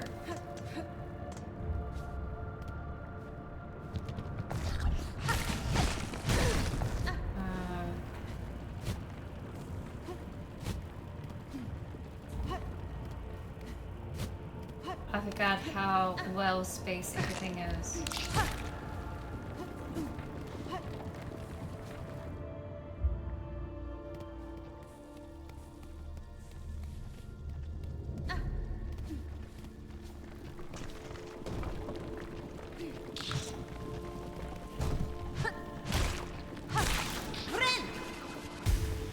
I'm also gonna try my best to be a little bit more careful here, because it is a bunch of beads on the line.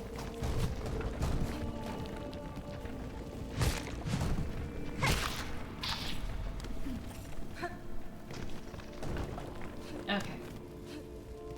So this is gonna be the new path going to and from this whole area.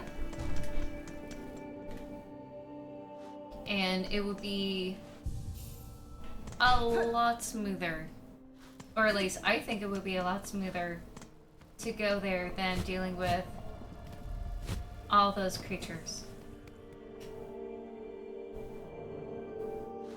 I could be wrong though.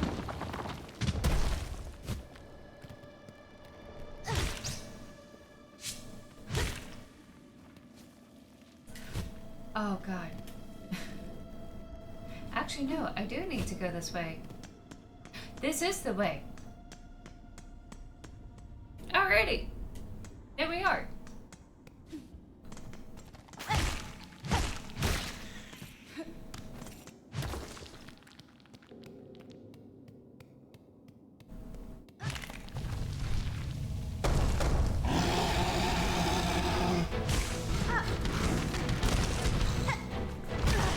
Oh my god, I forgot he can jump.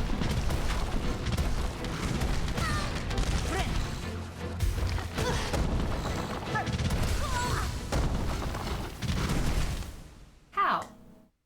How? Okay, I'm gonna do it one more time. If I'm able to take my silk without fighting the Skull Tyrant, I seriously would. Because I want to just explore more than anything, figure out where things are. Not really hunting for mini bosses right now.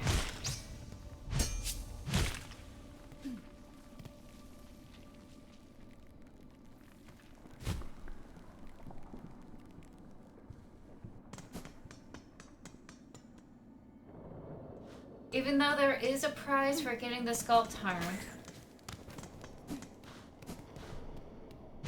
Okay, I could go. I'm just trying to cover my bases. Anything that I'm missing as a secret, I want to uncover. Alright, so there is a bench to the right of me that I want to go to. So hopefully I could get there safely. And there's a little room that I wasn't able to access to. And I think it's another one of those rooms where I have to open it from the other side. And I'm close enough to where I could just hop over. Okay, slight change of plans. I'm going to go to the bench to the right of me, then continue on to the right where there is that cross platform between Deep Docks and the Morrow.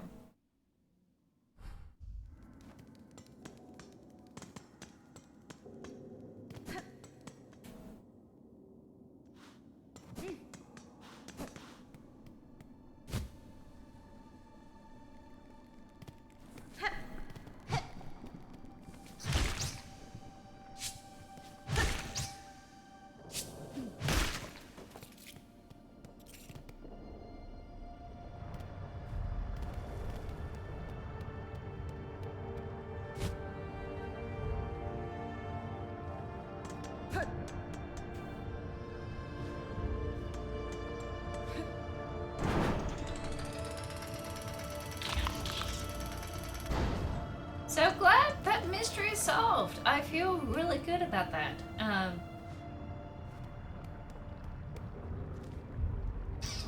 Okay, here we are.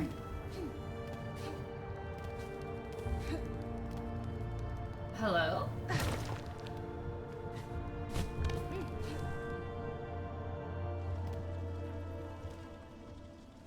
Excuse me?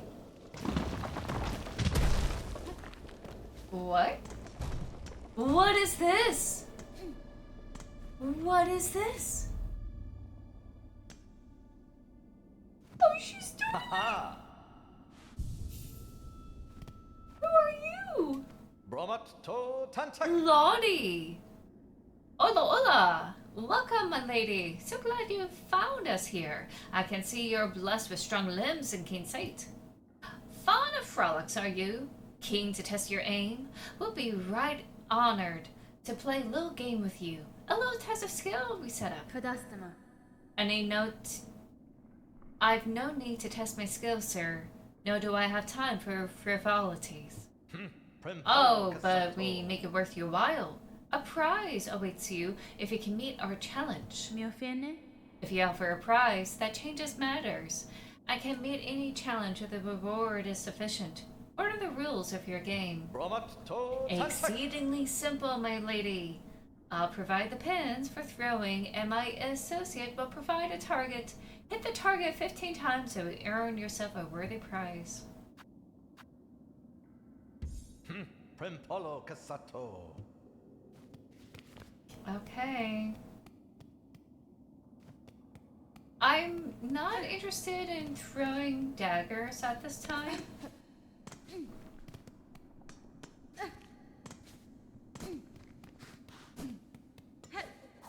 Especially, like, losing money to this. Oh, you know what? Let me try. Let me try. Sacrasila.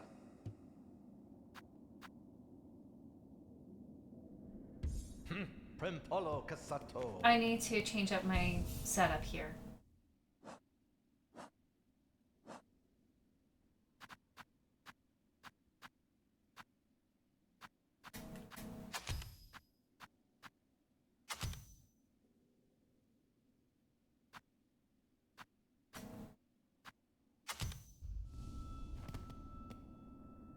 Sirata sacrasila. Okay, I'm gonna give it a shot, see what it's like. Primpalo casato. Vavuma. Mane? Hakonen. What? Doing? Oh. Pippalo cassetto. Oh, whoops. So I had to do it again. Sacrasila. That's good. Nera. Pippalo cassetto. Bavuma. Modera. Oh, Bilan. Hakkunen.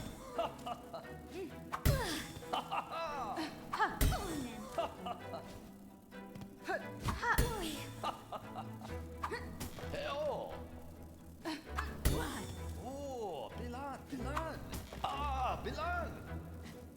Win. Yep. Nera. Pippalo cassetto. Ah, okay. But that's a fun game. I don't want to waste all of my things with it, but that's fun. Alright, I'm gonna go down and across. Oh wait, hold on. Did I mistake? Oh, I do have a memory locket. Hold on. Oh, I'll probably will do that later.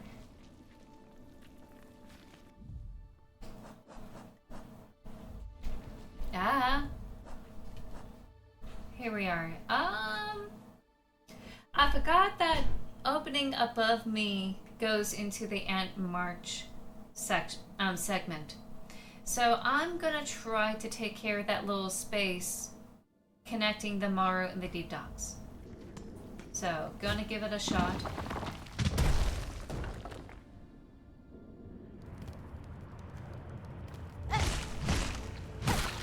And I think there's like a space where it requires me to vertically jump, and I remember that. Yeah, this is it.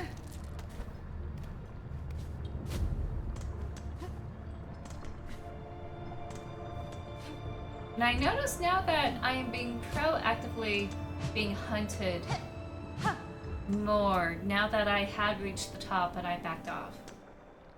Uh-oh. I did not switch out. I did not switch out! Oh no.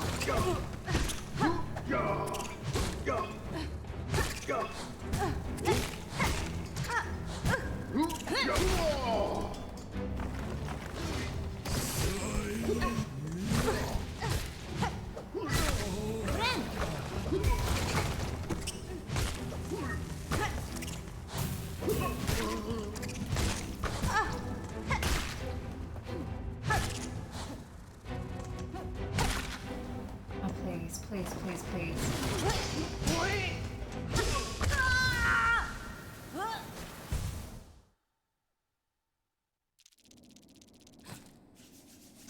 So that's what was there. It was an arena. I could do it. I just need the right equipment.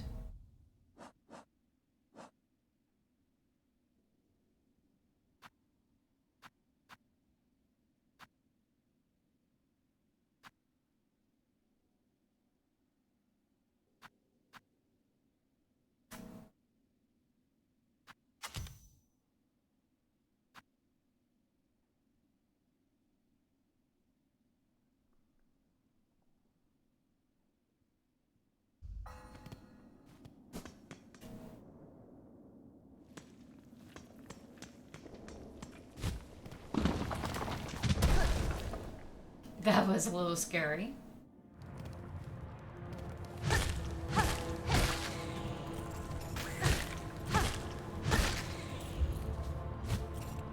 Oh, strange, they're not there anymore. I think that's a one-time enemy. Wow, that's very rare.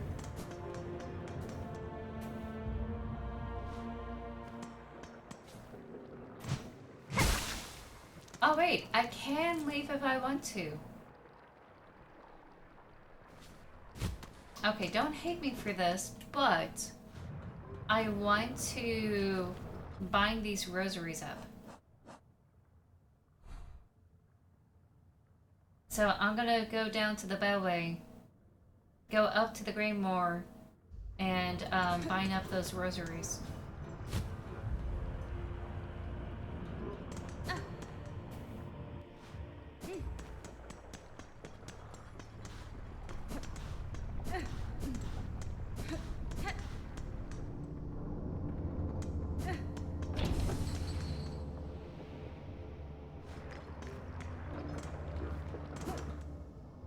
Just so that I don't feel guilty if I lose them. Ada! And there's parts of the deep docks I want to explore as well. So let me go to Great Morgue and use that bank.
Alrighty, so we got a rosary string, and it looks like if I get a little bit more rosaries, I could actually get 2.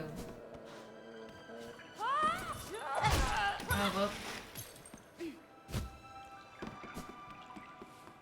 So I'm gonna go ahead and do that.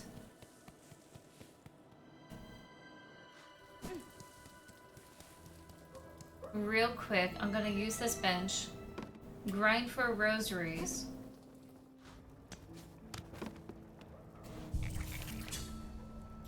Just for a little bit, and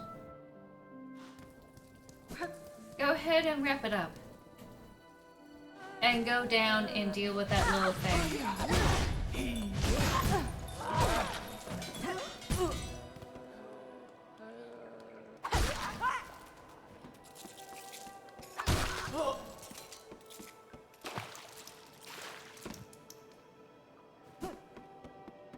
Okay, I totally messed up. I was so sloppy.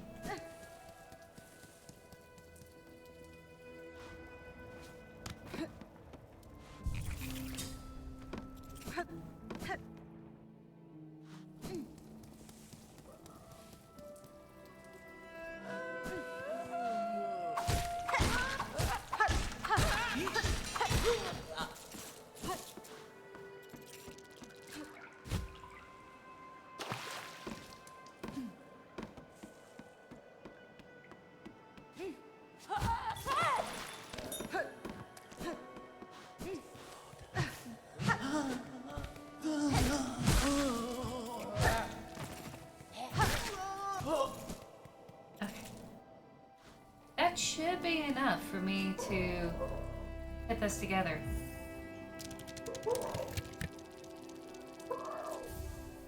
Okay, awesome. So I got 2 rosary strings. That's it. That's all I need to do. I'm gonna go back.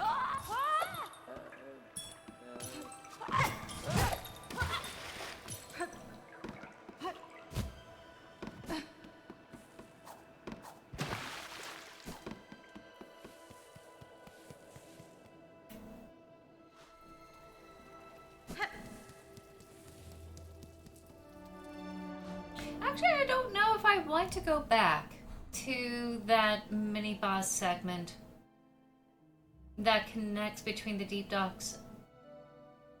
But you know, I'm gonna go ahead and give it a try.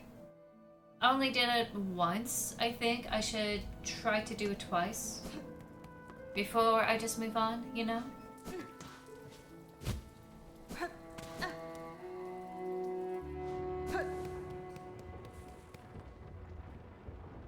And if I don't, I don't. If I do, I do. Because ultimately, I do need to come back to Greymoor and really complete this place now that I know how to vertically jump around.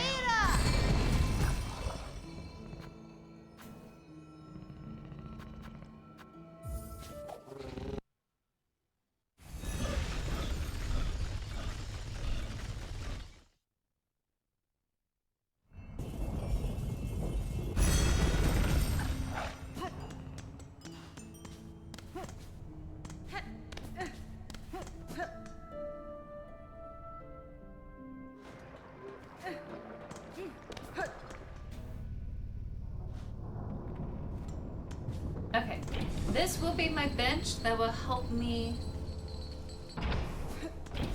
deal with this mini boss area.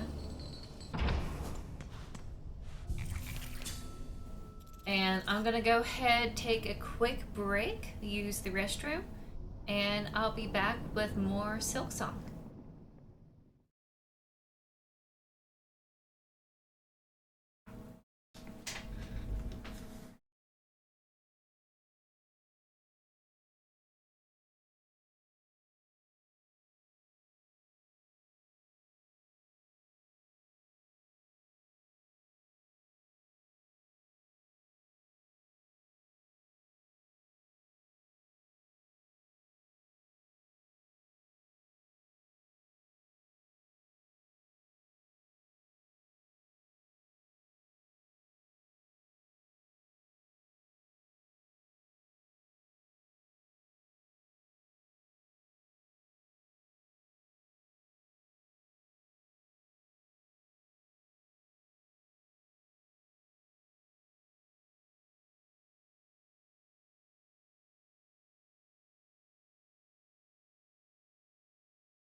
Okay, I am back for more Silksong. Thank you so much for your patience. I also want to apologize for not using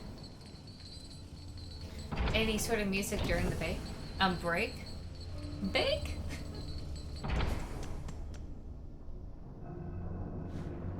So hopefully you don't mind the very, very, very, very quiet sounds that was happening.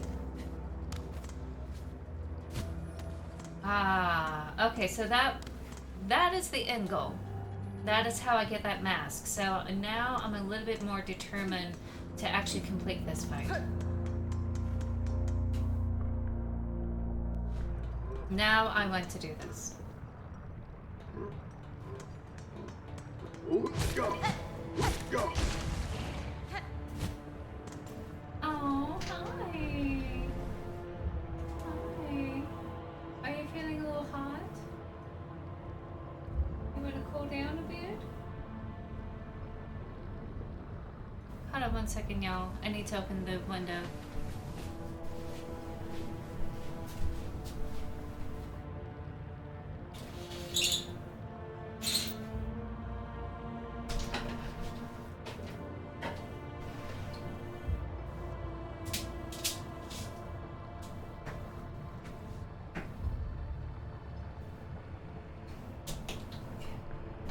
There you go. Probably that'll help the little kiddo. Yeah.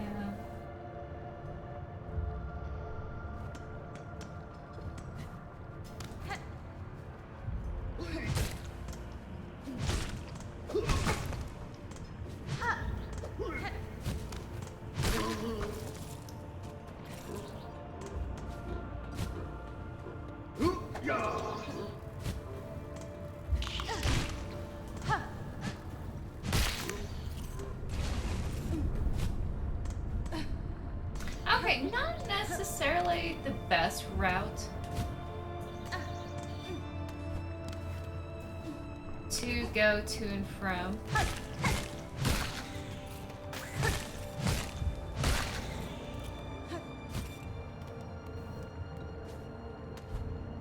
I may switch it to the very sweet and gentle carnival people if it's too annoying.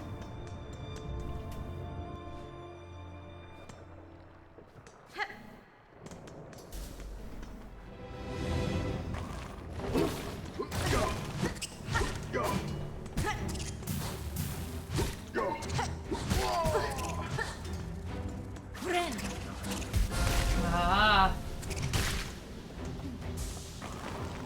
Okay, so that worked.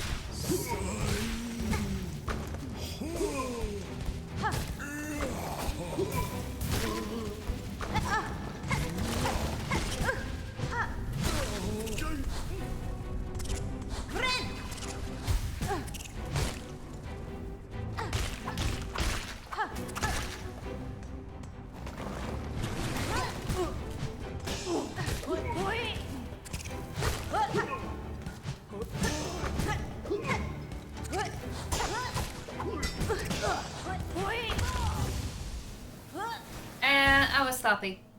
I was sloppy. I was sloppy. It's doable. I just gotta stop digging around.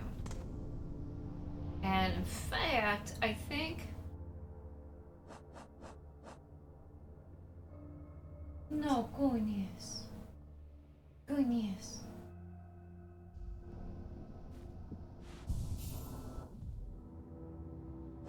What can I use the locket for?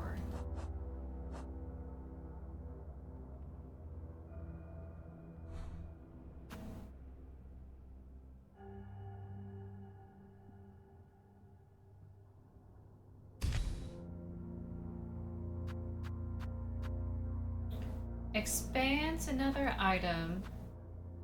Expands one of these crests. That's not bad. Bad. I'm gonna do it.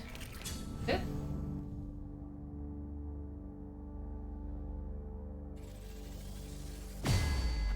Because I need that. There we go. I'm gonna switch over to this because this has been by far useful.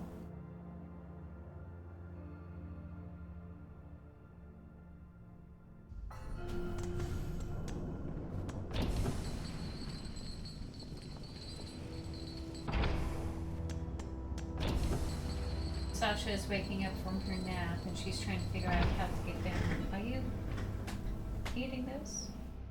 Are you eating those, baby? Thinking about it?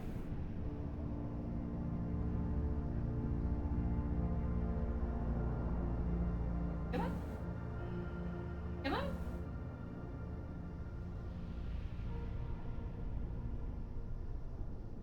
She's totally leaning out. You can see her little paw over here. There you go. Hi. Whoop. Hold on. There you go. She's on the desk right now. Goodness.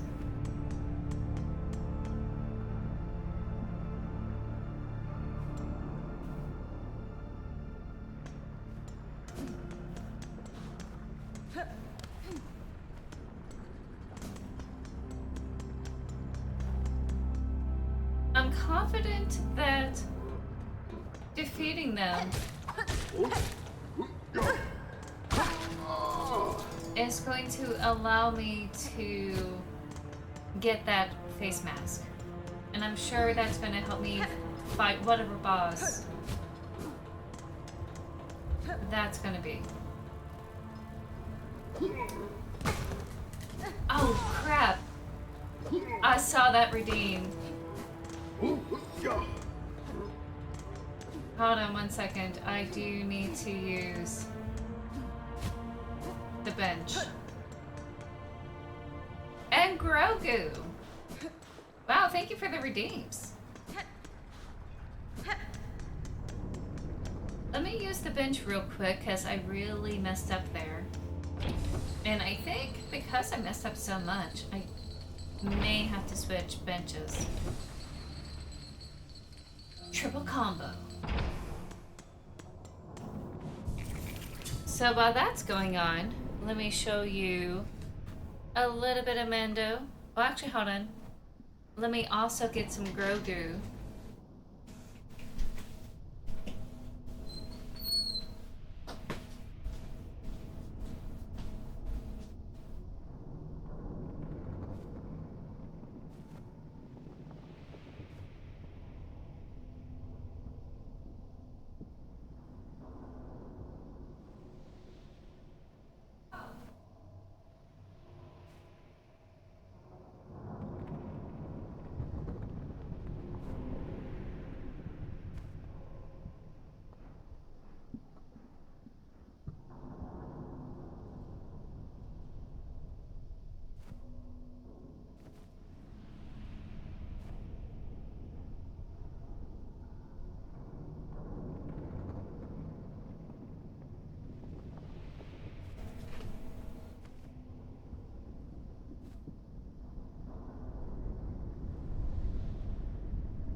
Alright, you want to come up here?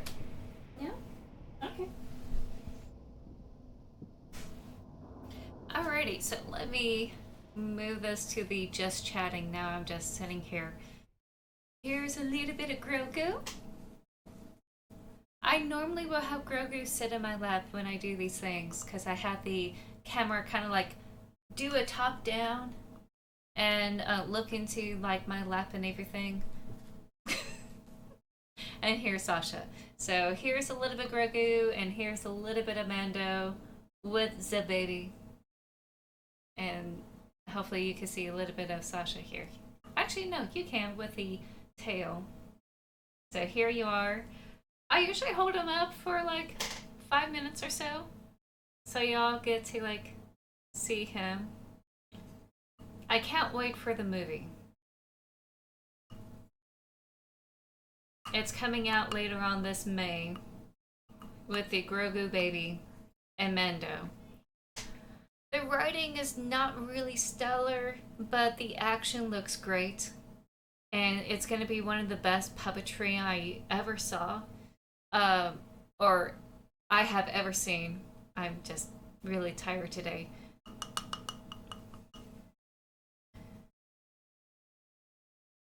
Don't know if I'm ever gonna be able to do the Mandalorian movie this May. Oh, you never know. I would not be surprised if they did, just so they could get everyone to like watch the latest one.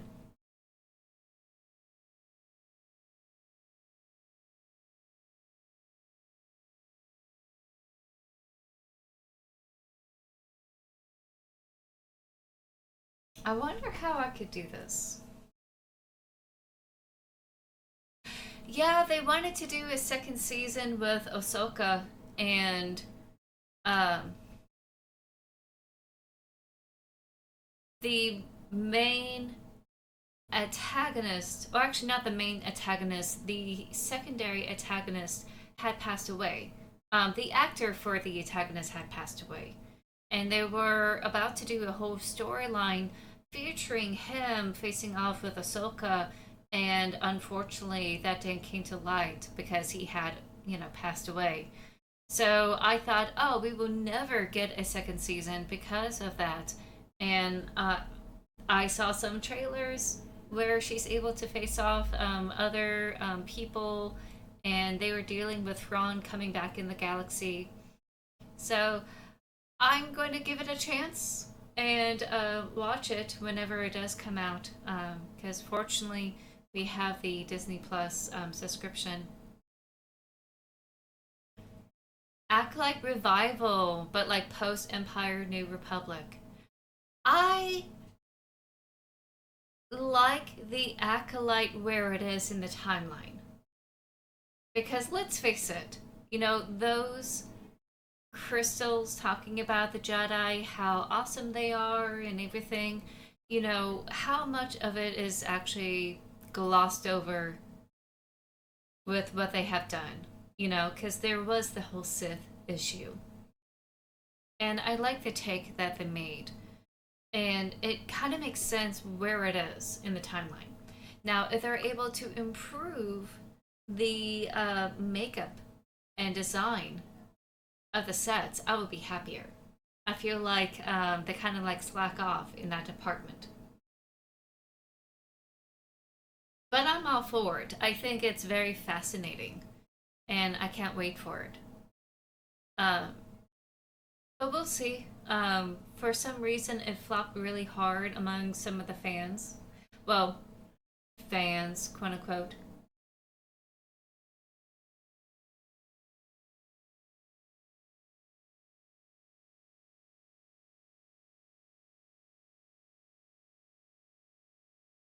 All right, I'm gonna put him right over here, and I have the baby in my lap.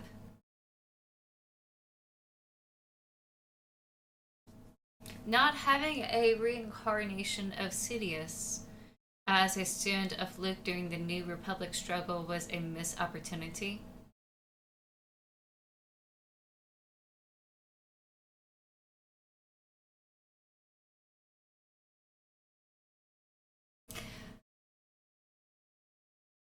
I feel like what they have done with Ben Solo becoming Kylo Ren was good.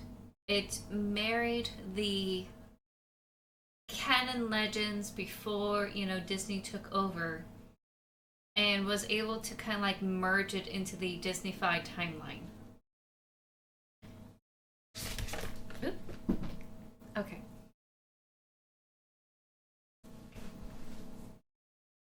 Scare them at the Death Jedi Order cyclos do be cycling. Oh, true, true, absolutely.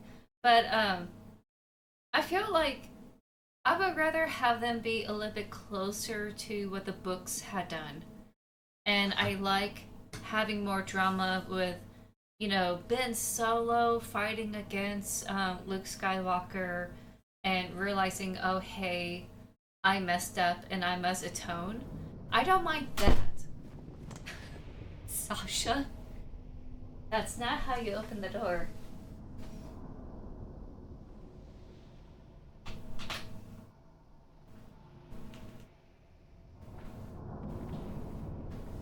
She doesn't know how to pull it apart. Oh, no, no. I feel like that's an okay deviation from the books because Luke was so into the Jedi Kool-Aid. He really wants to be as Jedi as much as he can. And I feel that he would have tried to be more celibate. Even though that wasn't really explored in the movies, I could see that as him developing that over the years as he looked through the keys. Alright. There you go. I'm gonna open the door up a little bit more. Though I would love to see her deal with a much older Luke. Not necessarily be his wife, but like as a femme fatale love-hate kind of relationship, not necessarily like his wife, but definitely like some sort of smoldering love interest, you know, like an old flame. I would love to see that happen.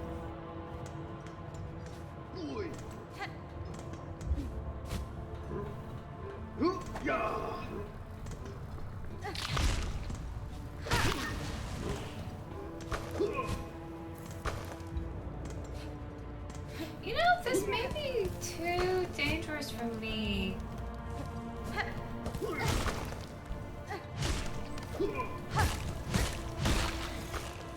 For me to take, going to and from the bench. So let me go back up to this bench here. Haha! There we go. That's my new spawn point. Hopefully Disney will give us a Sith TV series or trilogy. They can write Andor was fire. There was plenty of Force-sensitive people with legitimate reasons to go Sith. I feel like they're almost there with the Darth Maul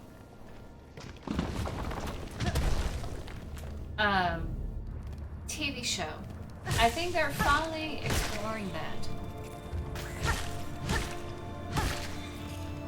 Which I'm really stoked with how they ended it. I feel like they did a lot of, you know, pull away. Let's not actually show the real, you know, bloodshed that had happened.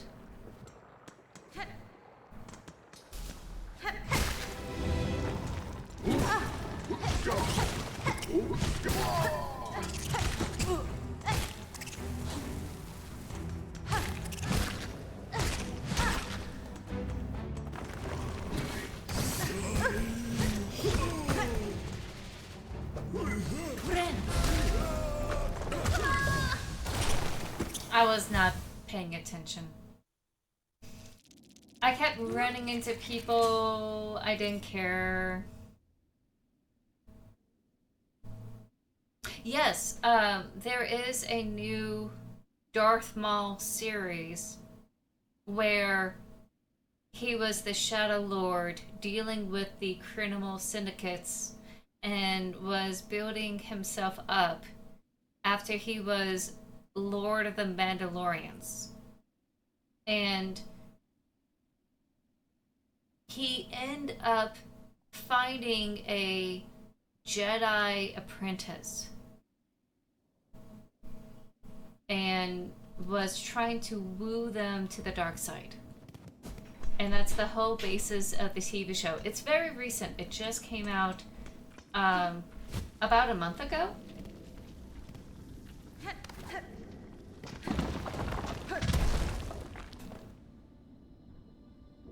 So canonically he does die, but there's like room to like explore other Sith stories.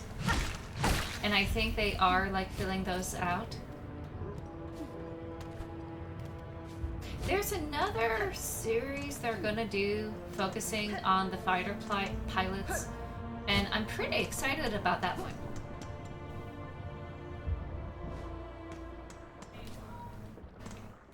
Hold on.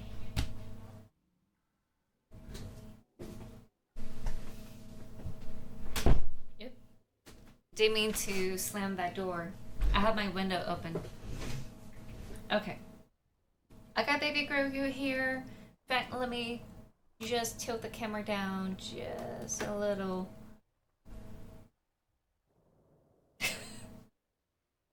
Okay, you could kind of see him. Maybe you need to give him a little pillow.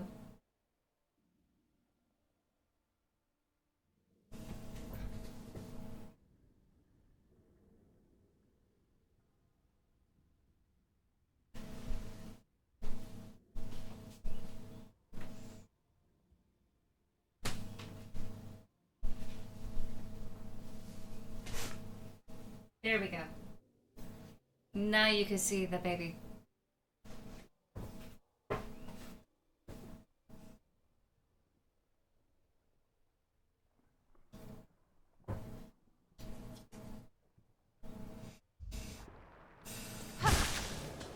Okay, I'm hitting that just so I can have the...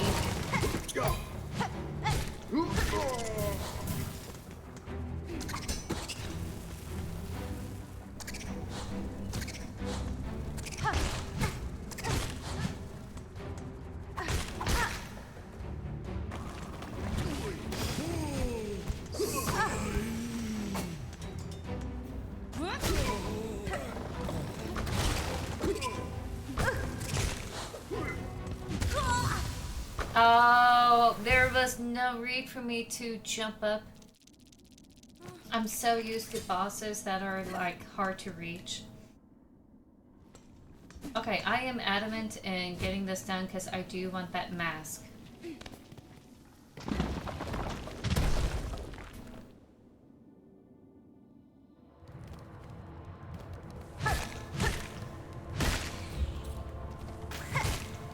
I just need to fight smarter.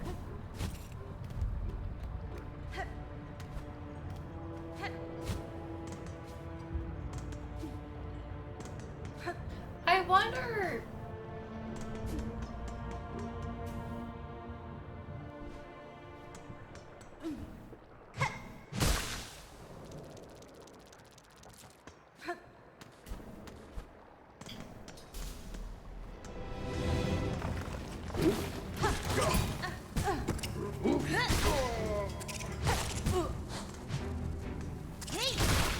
Oh, this is bad.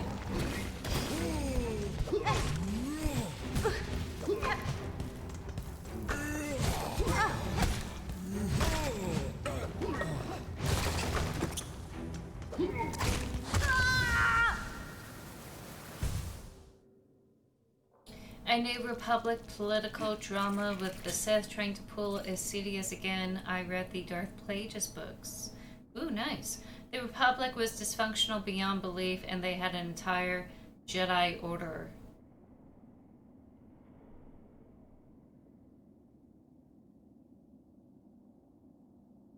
Is this before or after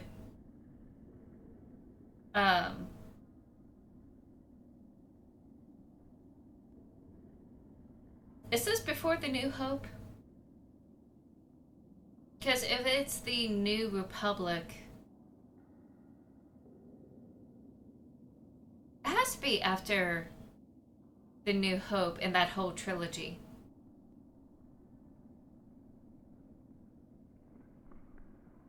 I'm trying to remember.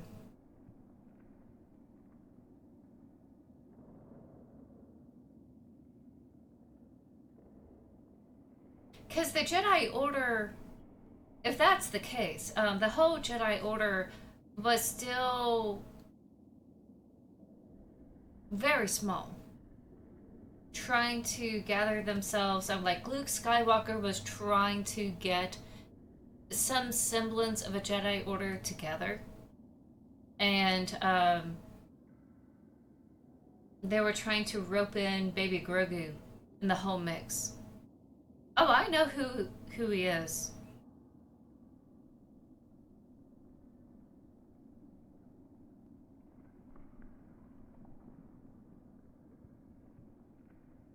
So you're talking about that whole timeline with Plagueis. The old Republic. Not the new Republic, the old Republic.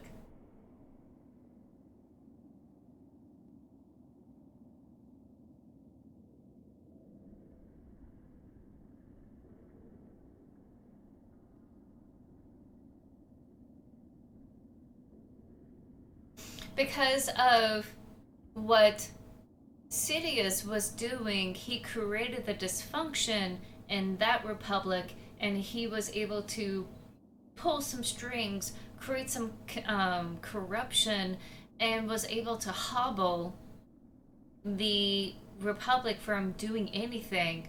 And he was able to pull off a war where he was able to become the supreme ruler through emergency powers.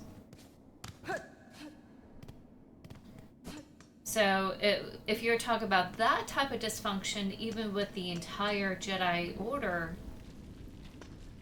that Republic,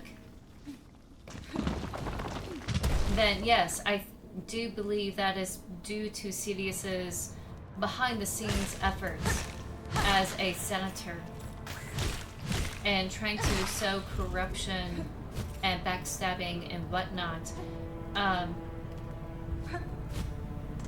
But if you're talking about, you know, instead of dealing with the Kylo Ren storyline and trying to bring back Sidious with the post Yondor,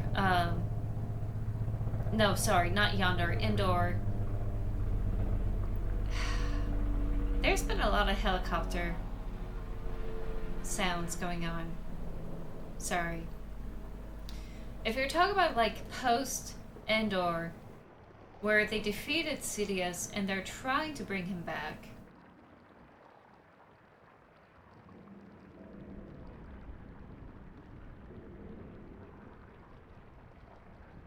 a similar ascension of the New Republic with a hopeful resolution, hinting that people learn from the past mistake.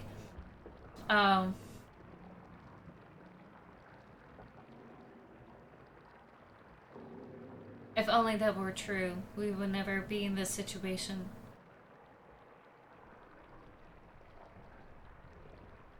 I don't know, I kind of like how they're handling Sidious. I like it in the Disney thing because we're able to have room for Kylo Ren's drama, aka Ben Solo, which is a hearken to not all the storylines with the twins from Leia and Han. I really want to have him at least there in the Disney, you know, storyline.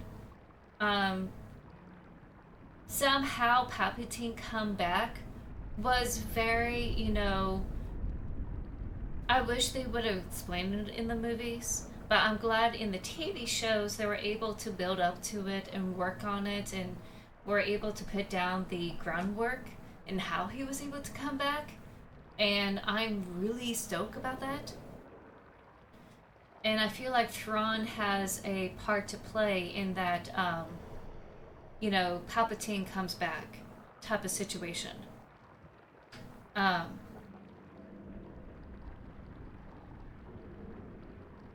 Though I kind of wish they handled the Kylo Ren storyline a little bit better, where it was some sort of Palpatine clone that actually looked like Palpatine, not this new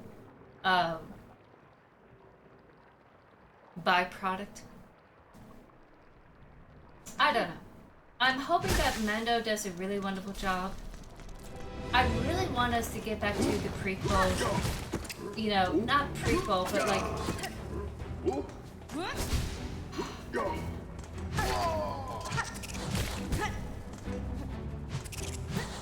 Like the old Republic, you know, that type of storyline. I think there is like room to like look into it.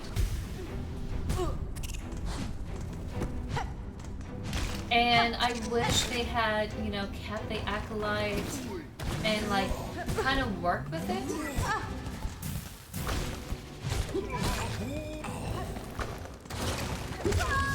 Ah, I'm getting distracted.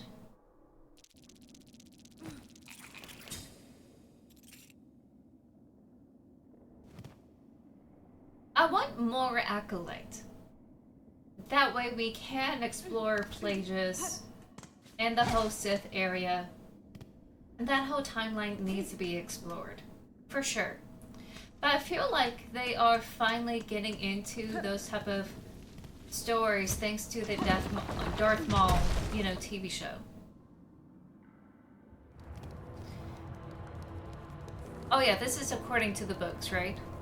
Plagueis was publicly a banker and Palpatine was a lobbyist long before he became senator. Right. That part about Palpatine I knew. They didn't step into the light until after Anakin's death, of course. Every meeting with Dooku in the book really highlighted the inner struggle of the Order, of course. Pragmatist and realist like Obi's master. Qui-Gon Jinn, yeah. And Dooku were on the verge of dipping, right?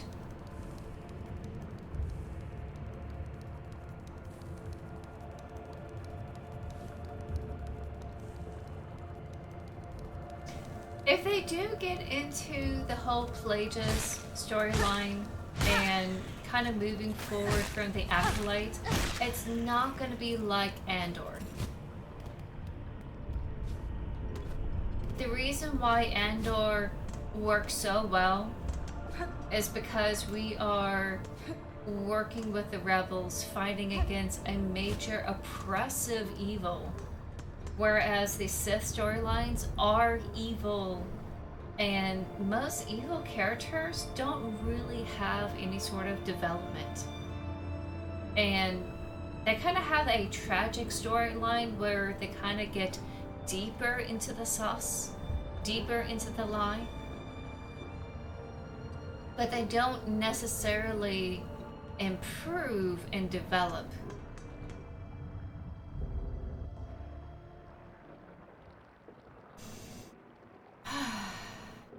Okay, I'm gonna focus on this.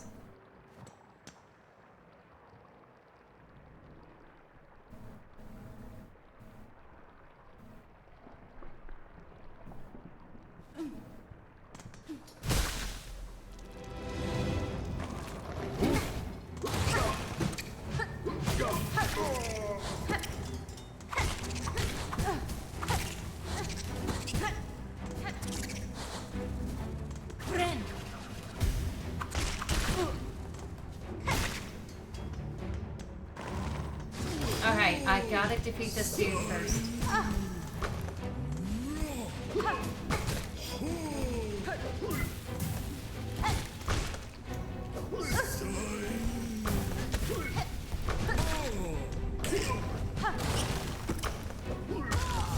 Nope.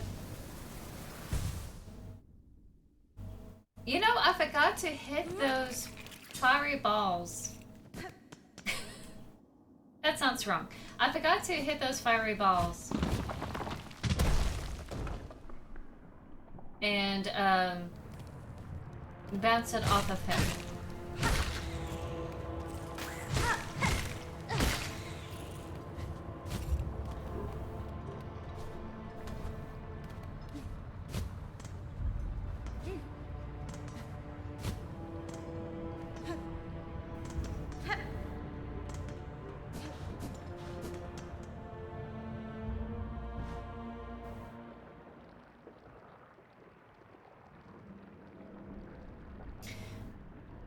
Another thing I thought of about the Sith stories, except for Maul, going back to whole Plagueis talk, it's going to be different from the books if you try to put this into Disney.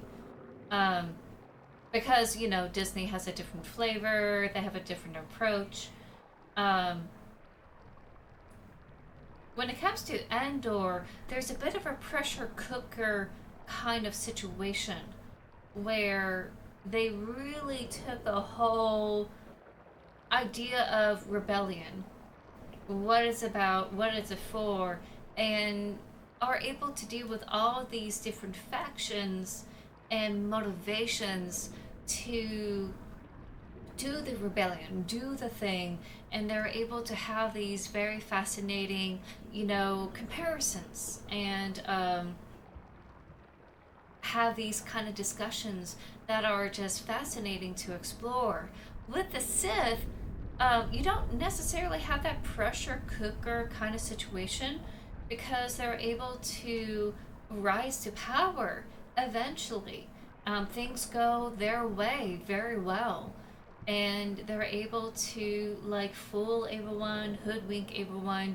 There's no stakes, at least no stakes in the sense where Andor was from.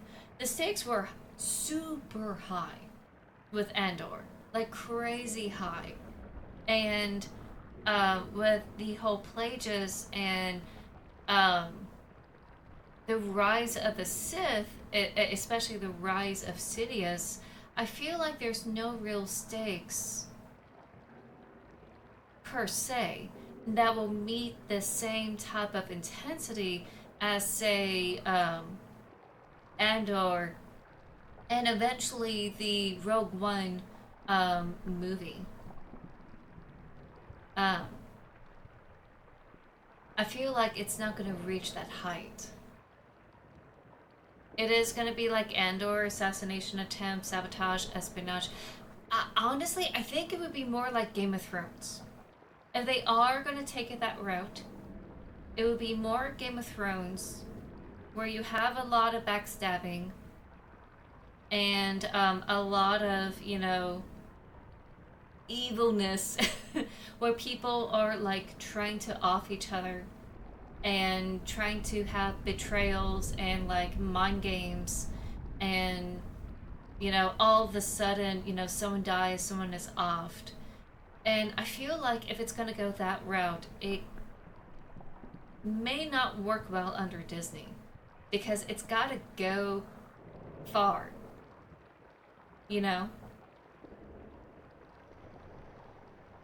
Sirius goes cray cray, killing his whole family, liking with the mobsters that have the whole ship melted. Crazy scene before Plagueis is almost murdered by someone he scammed. When Sidious pulls up with the mercenaries and they have a bar slaughter. Let's escape before the Jedi investigate the darksaber revolt. Right.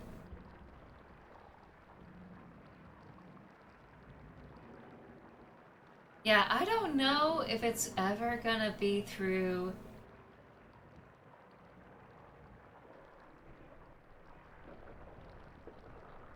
I really hope so, because they're able to go there with Darth Maul dealing with, um,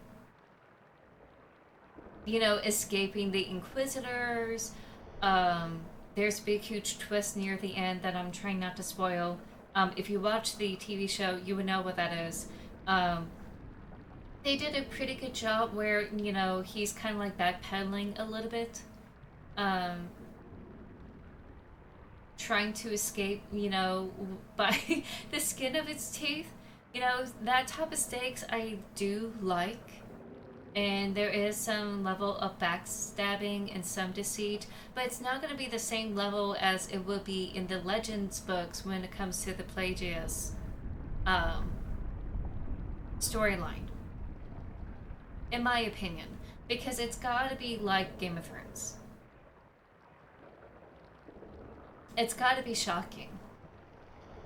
And I don't think shocking as in to be sensationalist, but in order to pull off the, oh my god, they're evil, they're awful, this is like a real dark sci-fi fantasy, they need to like push the boundaries. And I just don't see how that happens with Disney. I feel like they did the max they could with the, Darth Maul. um, TV show. And I think that's as far as they could go, except for maybe Andor, where you have some grit underneath the nails. Might be too dark for Disney, especially Palpatine's training like his cannibalism phase. I did not know he had cannibalism. That's funny. Yeah, so something like Game of Thrones level of a storyline. Go. Go. Go. Go.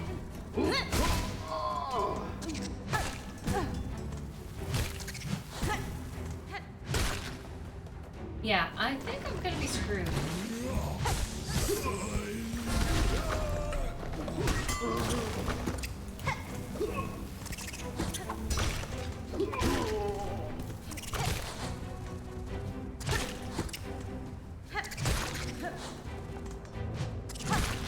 Okay.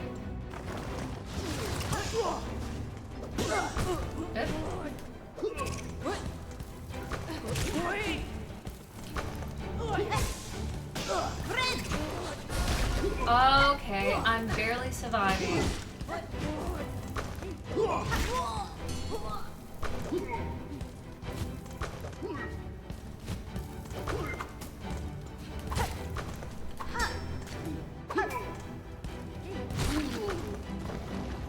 Ooh, new phase? Okay. Die at that new phase? That's really pitiful. Oh well. Oh well.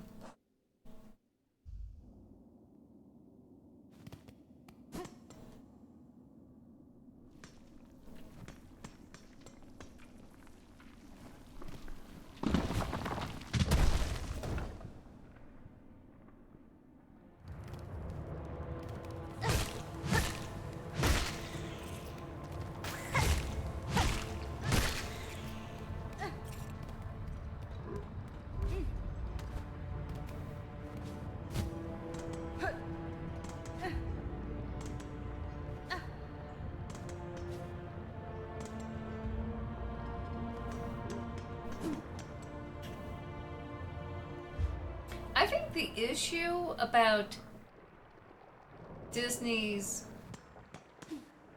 I'm not gonna make it in this scene, okay? So I'm just gonna talk through it. I think the issue about...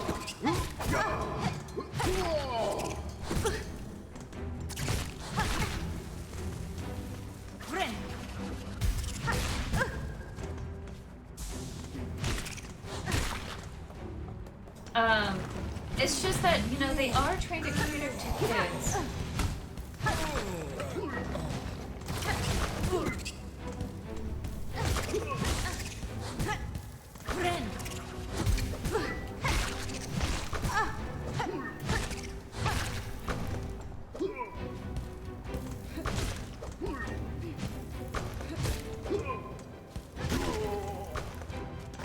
And because they're like trying to cater to... Oh my god, I forgot.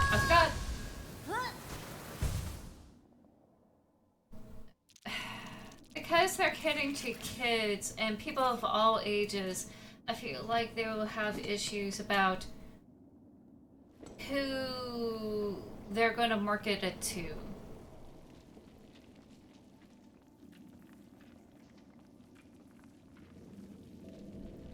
Fans are too old. I feel like there are some fresh new fans now thanks to like... That was weird. Thanks to like, say, The Mandalorian and kids watching it through the Disney Plus show. There's plenty of young fans, but they may be too young. I feel like it's parents who has the subscription letting their kids watch the Star Wars shows and anyone who was around for the last trilogy. So anyone who has the subscription to Disney are probably like people who could afford it. So probably like 30 years old and up. And they're kids. So I feel like the fans are not too old. I think they're having a good time replenishing the fandom. Not sure about the quartering to kids. You need a kid near alone for a few days at the park.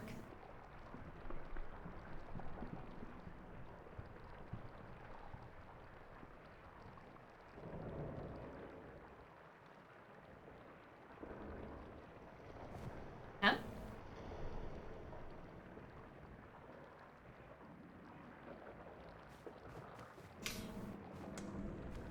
I may misunderstand.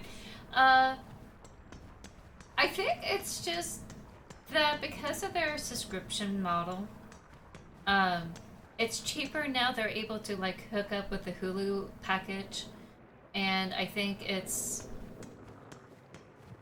I don't know how they managed that and made like a very small, subscription price amount. But whoever could afford the subscription, if they have any kids, they definitely will be able to watch that show. But, any kid that's trying to watch this.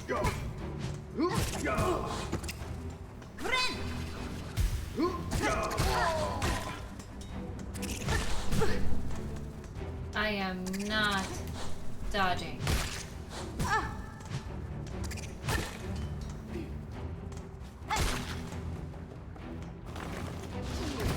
I think it is a little bit of a shame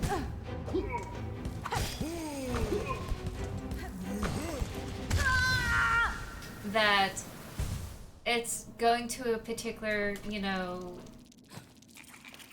financial bracket, and it's not like accessible for everyone of all ages, unless they have like cable TV and they like watch it often on cable TV or something.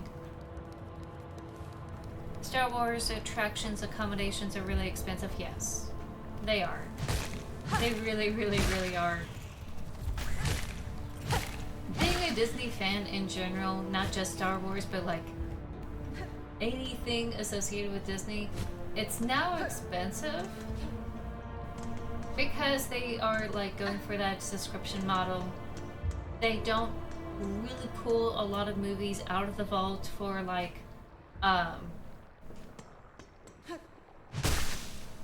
for the hard copies anymore, because like you could access that.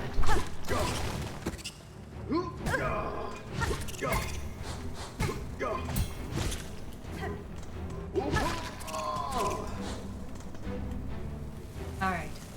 I'm out of knives, so I gotta remember to just try to jump. I'm not gonna make it. I'm not gonna make it. I don't know why I bothered.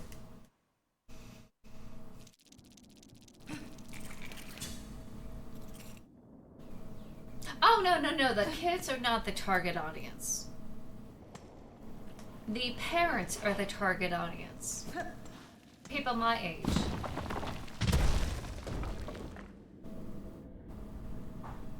Anyone who's able to, like, showcase it to their kids.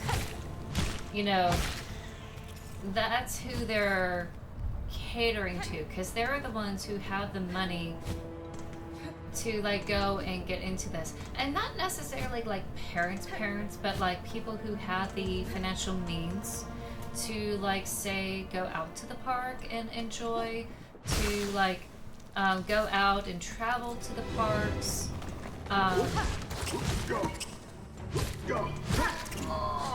Oops.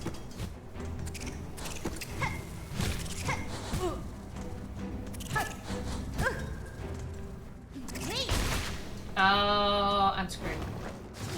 So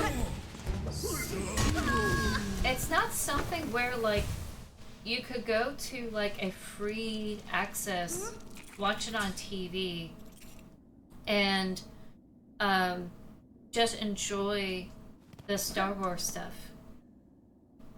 You have to buy like movie tickets if it happens to come out in movie theaters. which is hard because not everyone can afford the movie tickets now. You'll be lucky to like see it on the Disney Channel if you happen to have cable TV. Not everyone does cable TV anymore, they just do streaming. So it's going to a particular financial bracket where it's kind of like my generation who have the means, whether they have kids or not, to like really continue to like be involved in this fandom.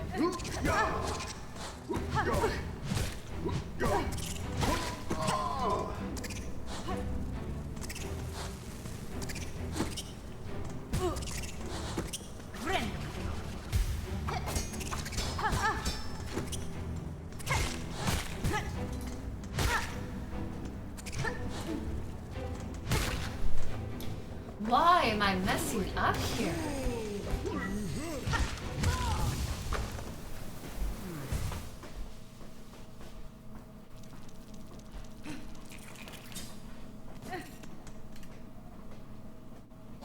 I feel like there needs to be a way to make, you know, fandoms more accessible. No matter, like, whether you have the money for it or not. And I feel like something like Tubi or Pluto TV is like really changing that.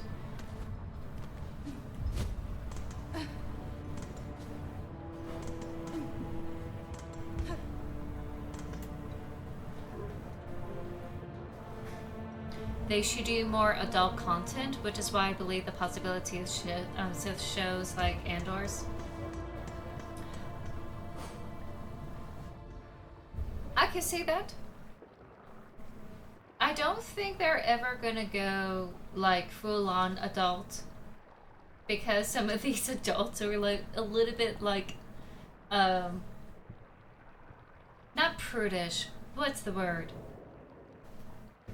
It's kind of like Nintendo fans. You know, Nintendo fans have certain expectations of the company that presents the games. And kind of like the same thing with the Star Wars, you know, the whole Disney thing. Like, there's some level of expectation of like, wow, Disney went there. Let's talk about it. What is Disney doing? Allowing like capitalism. Though I feel like it is doable. If they do want to do like adult content, they can have it where it is like based on their rating system. And if it's like kids only, there is a kids only section for Disney, and it's based on your parental control, you know? And I think it's doable. Really, it's doable. I think you're onto something. But whether they will have it on a Disney Channel, I don't know. I don't think they're like ready to like have it where this only shows up in the subscription channel.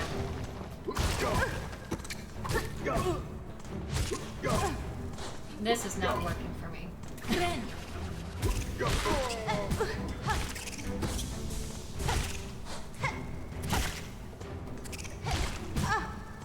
I don't know why these little guys always mess me up.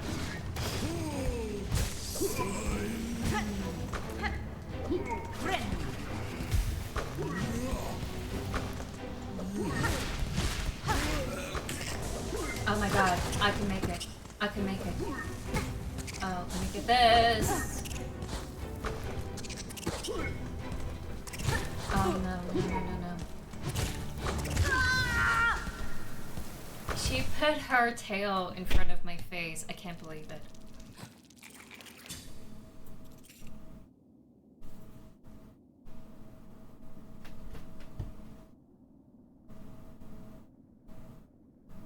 Now that is reasonable. Absolutely. That's okay. If it's something they can do where they can restrict it away from the view of kids, I think that's wonderful. And I think it is doable. When it comes to like watching things on TV, it's gotta be up to the parents to actually parent. And there's a lot of people who are just way too damn lazy to do it.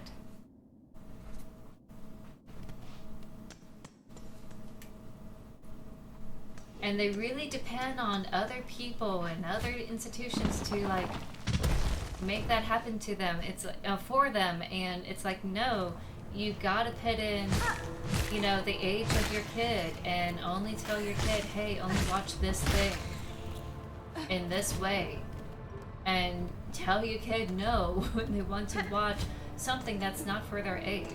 It's real simple. Of course, you know, you can't help it if the kid learns your password and tries to do it behind your back. Okay. Yeah. Yeah. Yeah. Yeah.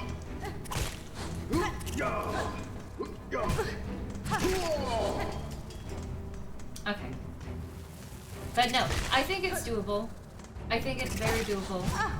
If they want more extreme, not extreme, but like mature content that's a little bit more,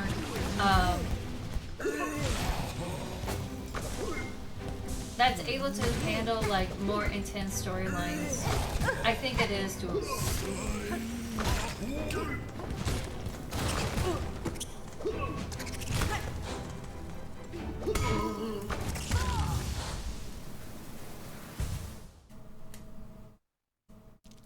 I totally agree. But if it's going to be as mature as, say, Game of Thrones, I really don't see that happening with, you know, Disney. Because they just don't think that way.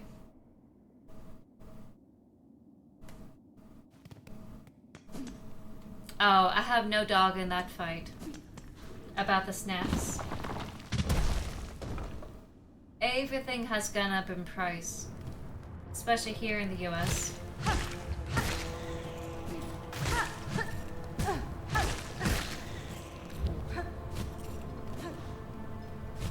Oh no.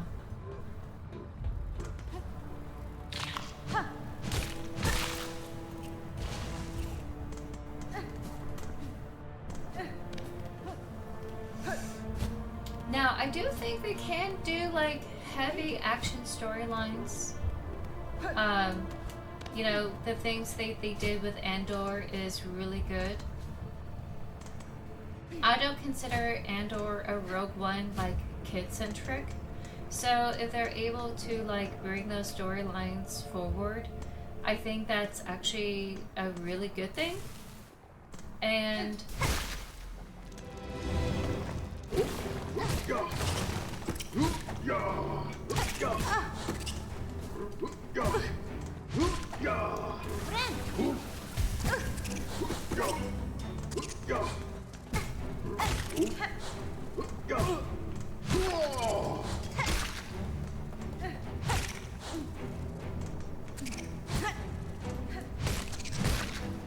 oh man, I'm in danger.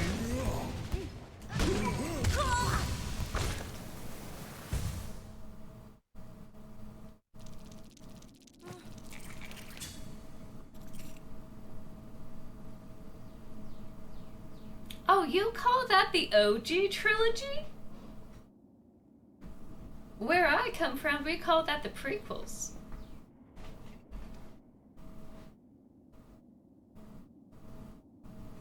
Oh yeah, but totally worth watching. And thank you for the hydrate.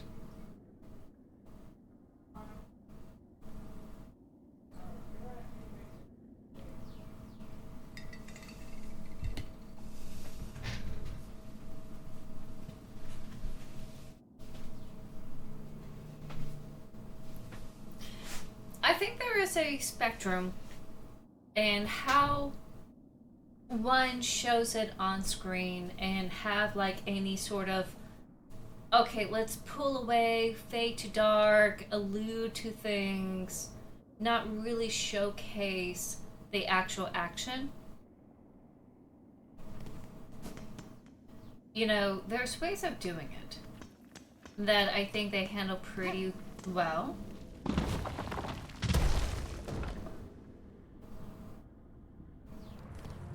But like, in order to do, you know, a Sith story any sort of justice, and if you want it as the same type of high stakes intensity as Endor, it has to be like very close to like a Game of Thrones situation where you have a lot of political betrayal and manipulation, because that's how they came to power.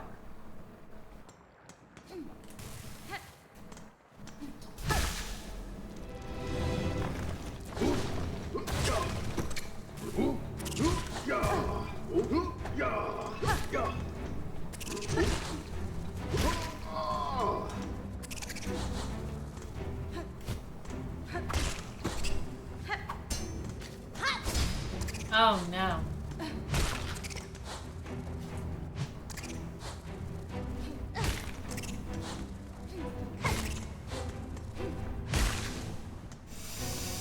Okay, off to a good start.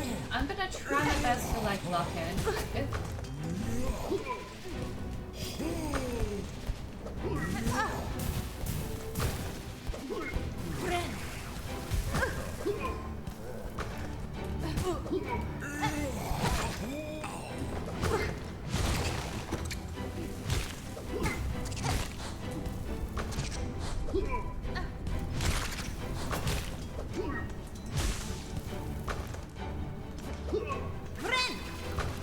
Okay, doing good.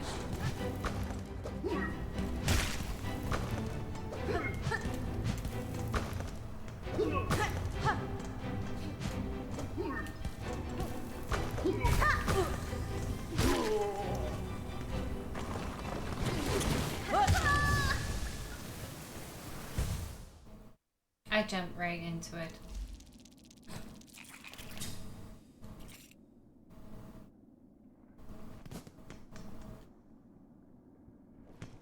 Now that I'm thinking about it, my stories are not as dark as some people would think they are. Or at least, I think they are. I always see, like, The Name of the Wind, or, like, George R. R. Martin stories as a, you know, a good, like, bead on how dark a fantasy can be. And it really depends on like how the society built themselves and what the expectations are. And what kind of lack of morality is there. I think it's like the morality scale of society. And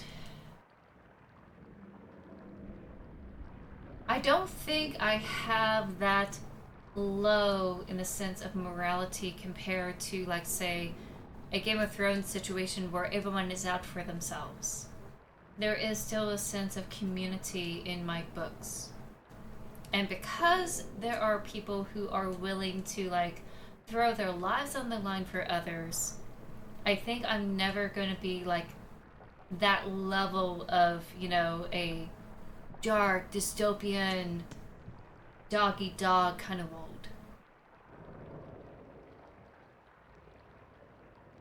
If Disney goes pure evil shock value, it's over. Yeah. That's why I don't think it's gonna happen. At least not happen in the way it would be in the books. Said the Jedi unironically. The Sith are absolutely evil, but don't say absolute because that's the Sith way.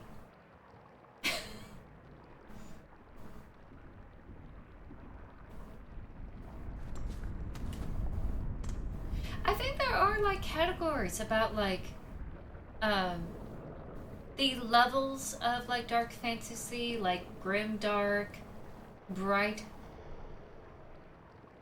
like bright grim, or bright noble, or something like that.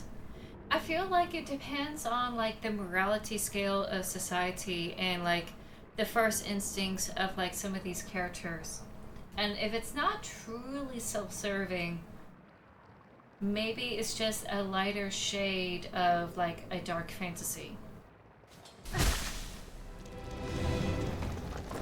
Maybe I'm just really just a sword and sorcery person and I'm just like fooling myself.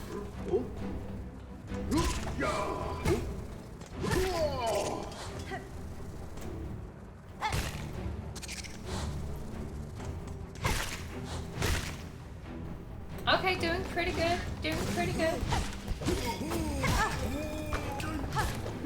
That dude was only 3?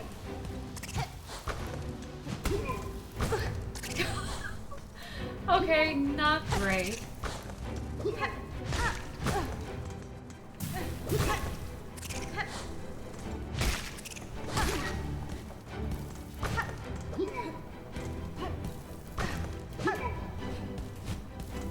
Try to get him without getting hurt.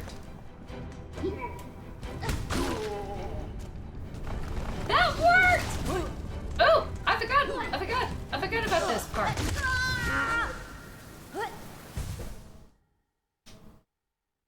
Look at the movies, got it right. Leaning too much towards the light or dark is stupid. They need to be balanced, but people are too emotional.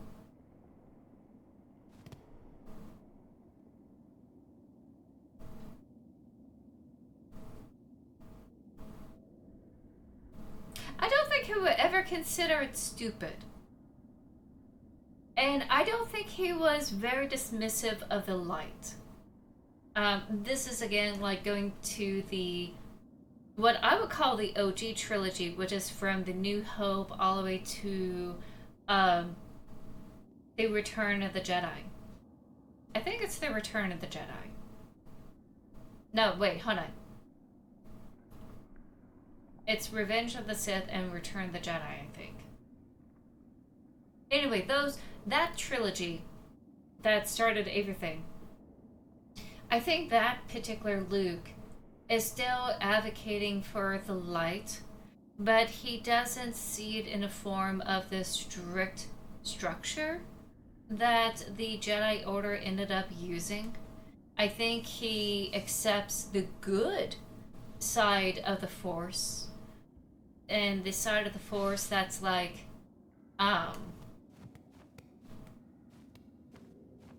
where it helps others, it brings, you know, some sort of peace to the galaxy type of thing. Kind of like a knight, if you will, but more of a noble kind of knight.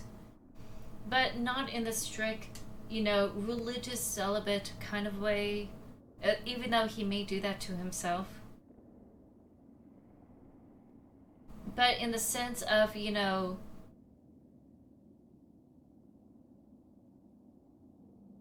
he was still going and advocating for the light. That's how he was able to like convert Darth Vader into Anakin.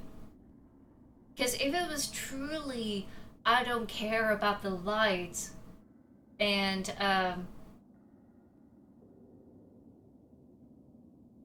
you know, he doesn't care about the light at all, and he doesn't care about the dark, he wouldn't be able to throw away his lightsaber and goes, no, I'm not going to be like my father. He would be very, very tempted. Actually, no, he was tempted. Okay, let me back up. He was tempted to strike him down, and he almost did. And he did give in to his hate, but I think he would have seen that as a very shameful act. You know, I don't think he see that as a good thing or a bad thing. Well, I don't think he would see it as a good thing giving in to his hate and being tempted so much. I think he would have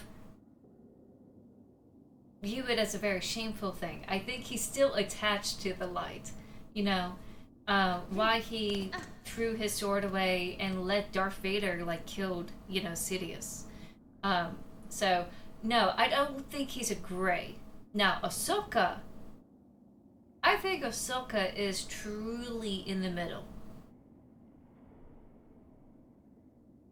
I think she's truly in the middle, and, you know, I don't think he see that as a good thing giving in to his hate, but I think he would have, you know, seen that as a very shameful thing. I think he would have view it as a very shameful thing. I think he's still attached to the light. You know, why he threw his sword away and let Darth Vader like killed, you know, Sidious. So no, I don't think he's a gray. Now Ahsoka, I think Ahsoka is truly in the middle. And I don't know about like Osoko the White. I don't know if she's like truly like a gray Jedi anymore, but I know for sure for the majority of her life, she was definitely a. I used to work for the light side. I don't care for it.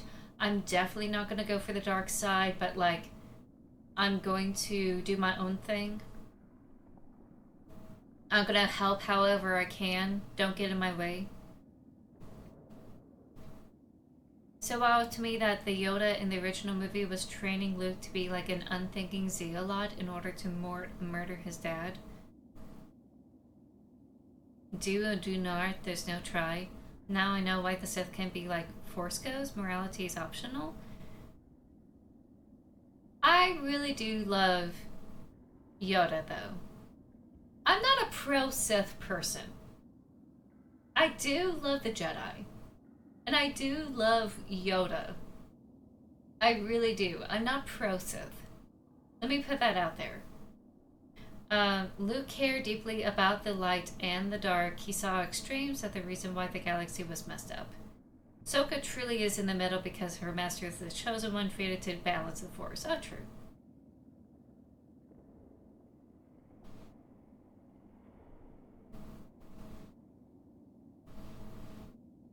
I could see the older Luke. The one where Rey meets. The older, disillusioned Luke is the one who goes, yeah, I care about both and they both need to balance. I could see that. I need to, like, double check. Because I have, like, some misgivings about the last trilogy. I feel like they shouldn't change directors in the middle of it.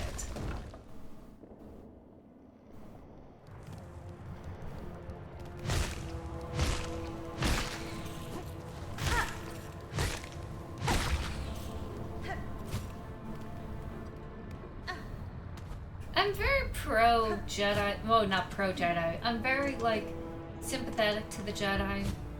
I don't care for the Sith whatsoever. I do believe there is some flaws in an institution like theirs. And I think they're able to, like, explore that in great detail.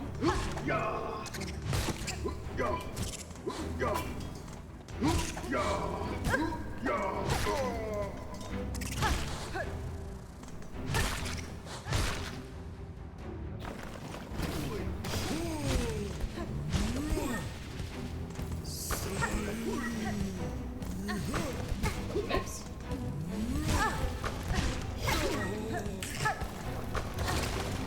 Oh, I need to heal.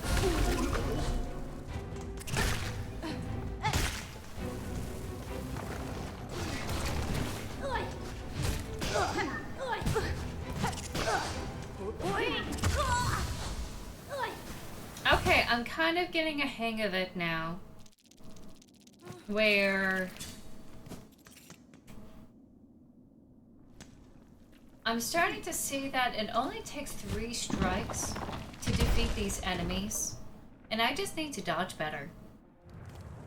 I don't remember if it was in the old or post. You cannot train a grain, they need to fall from the light or rise from the dark.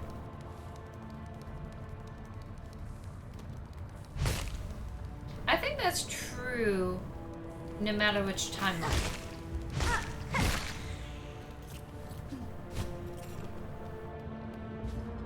I think you're onto something. Just in case they add, you know, cut me off. I think you're onto something about like where a gray isn't trained. They come to their own conclusions based on the experiences that they had. Either they regret going through the Sith experience, or they become disillusioned. But not so far disillusioned or bitter where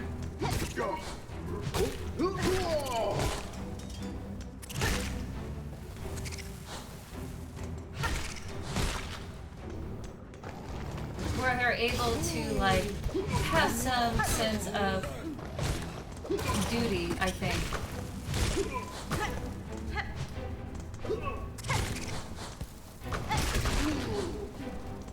Nice.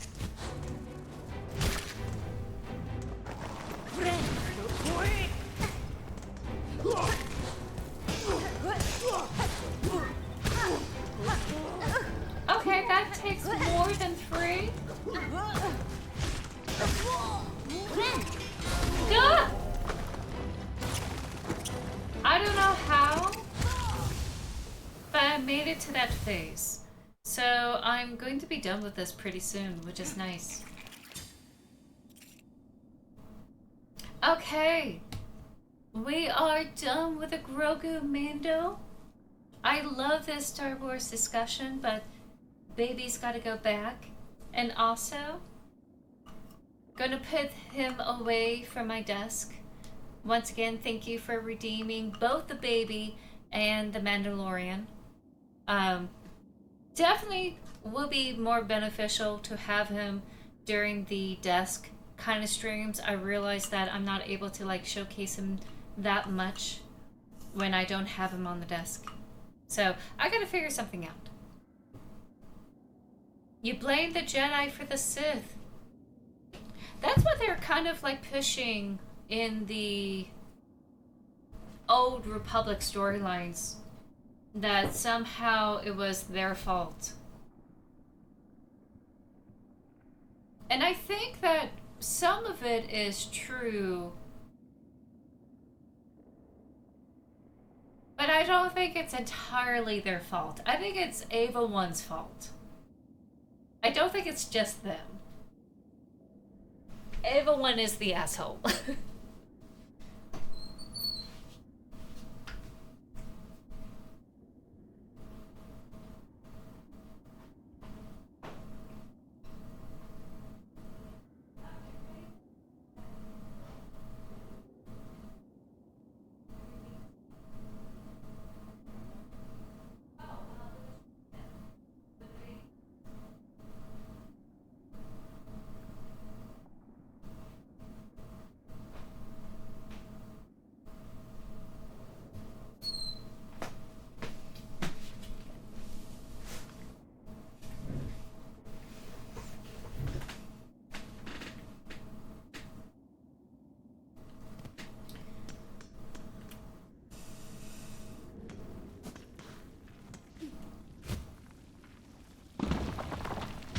What I would love to see more is schisms in religions that are very similar to the schisms that we have in this world, where no one's really the bad guy.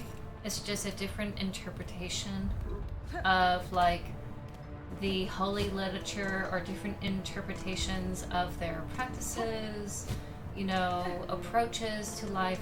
I would like to see more of that, where I'm sure they're going to say, oh, this person is bad or this person is good, you know, simply because they're not one of us.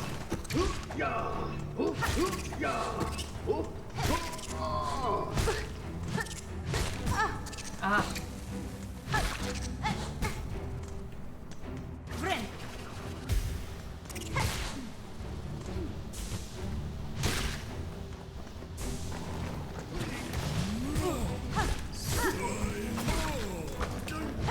Okay, he was definitely like 3.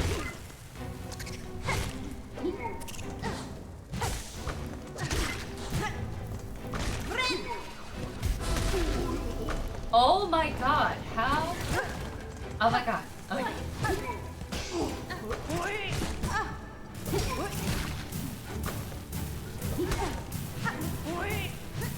How?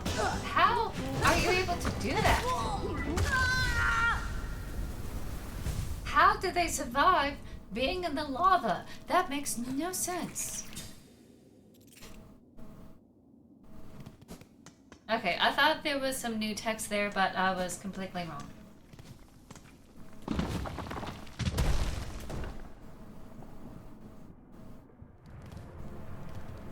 Who knows? Maybe I will introduce some religious drama more in my books.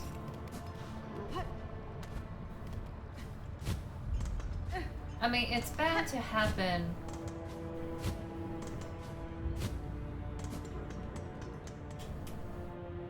Everyone has different approaches to do things. And you have a bigger group of people with the same mindset of, oh, let's try it this way instead.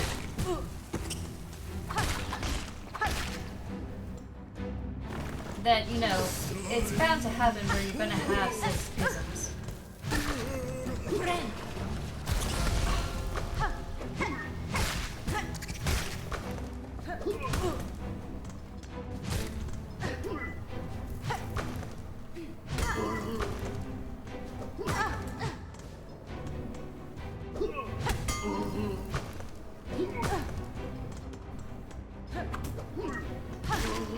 I'm not gonna make it. I messed up too much.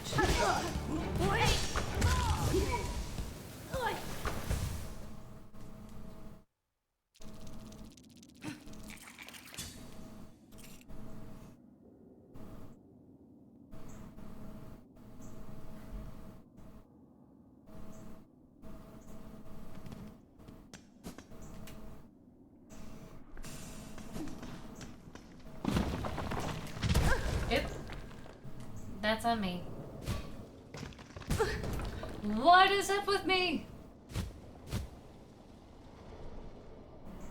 Okay.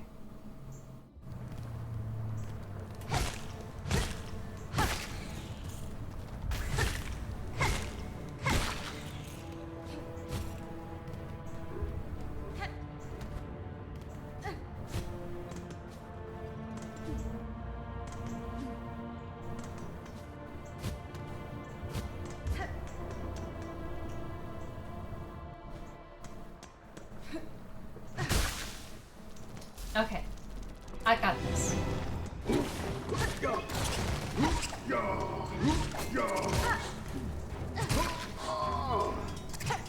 Yep.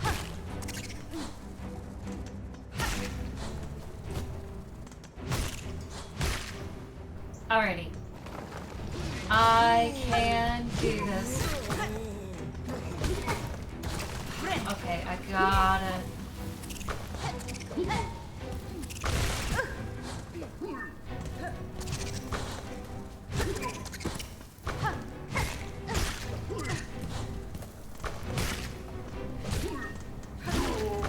Okay, that worked. That worked.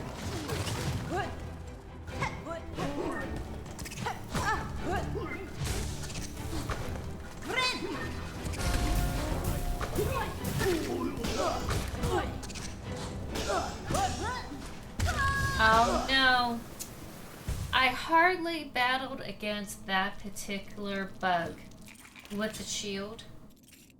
That is not what I'm used to.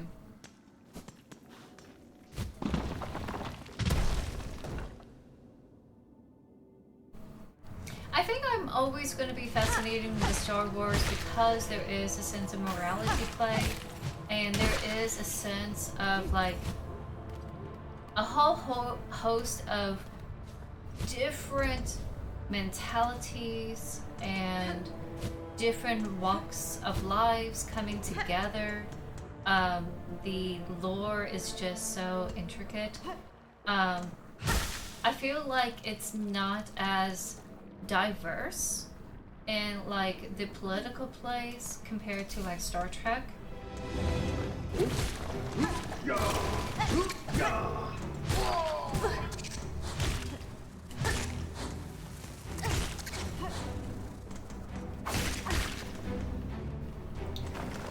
And I think that's why I'm always going to love Star Wars, because, you know, it's kind of like a pool of different cultures and different approaches on top of like questions of morality.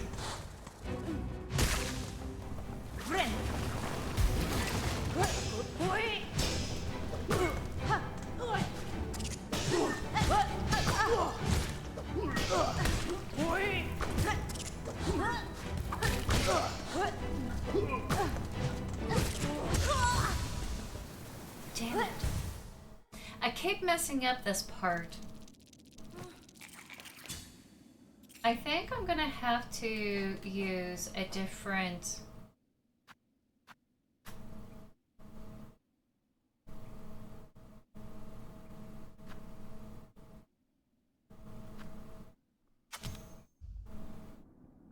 Oh no, it just doesn't work. Never mind. I don't have enough to make it.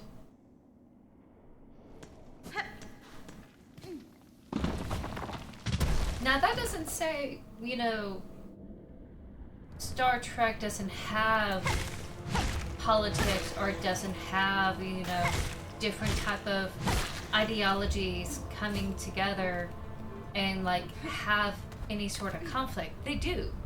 They don't definitely do. But I feel like with the extra layer of like the magic system lore, the religious aspects of it, that extra layer is very fascinating for me.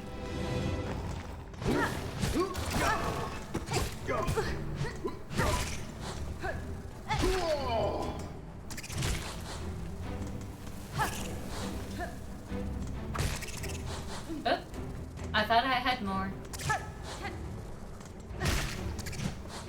Yep.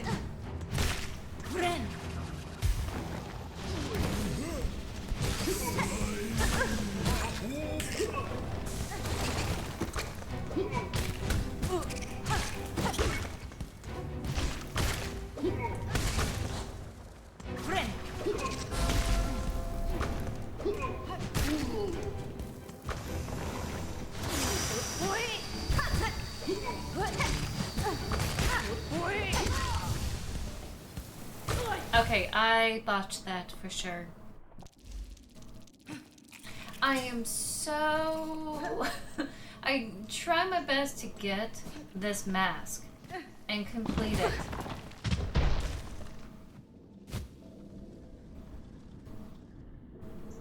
And I feel like it's absolutely helpful for me to have it.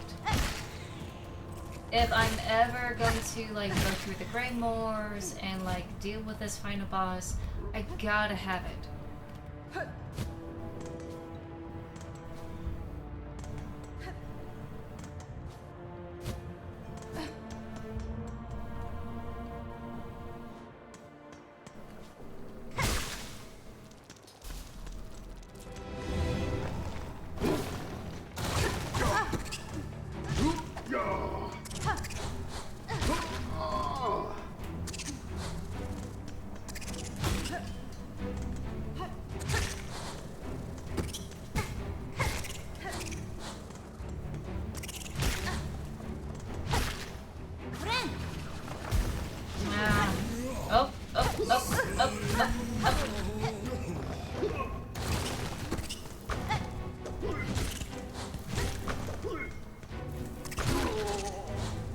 Okay, here we go.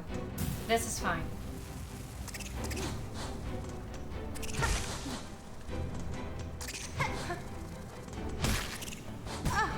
Oops. Okay.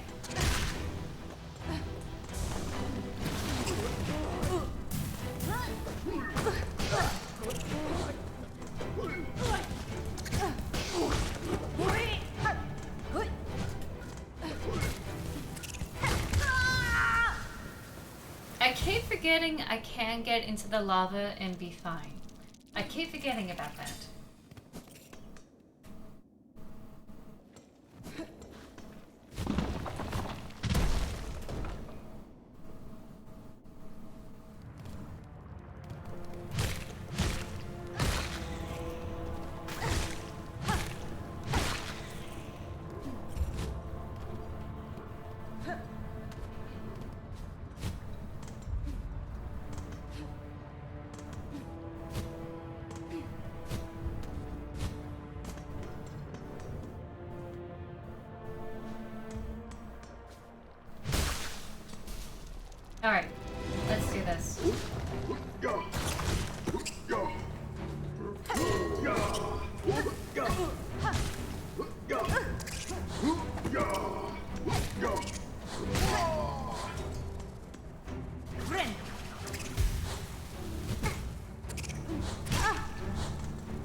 I am messing up.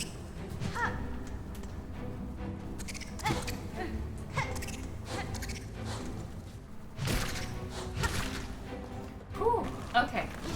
Yep.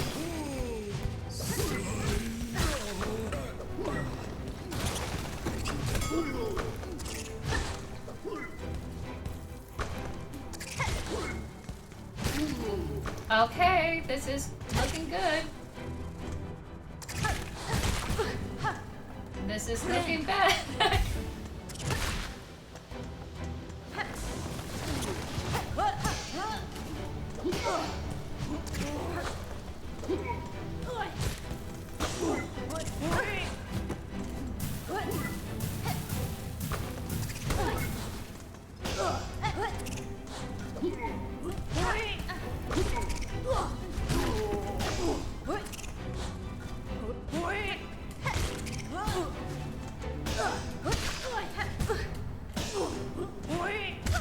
Ah! Okay. It's fine. I'm okay.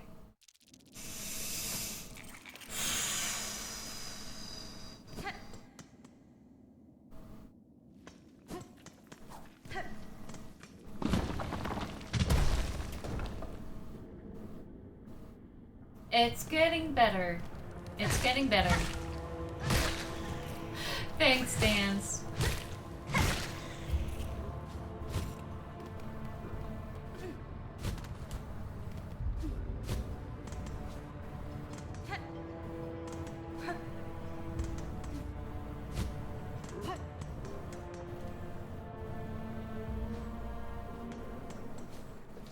I kind of have an essay brewing in my head now about like what makes a dark fantasy dark. And I realized that it's a multi-layer kind of thing. Because you have a sense of morality plays that come into the mix. I keep forgetting these guys jump.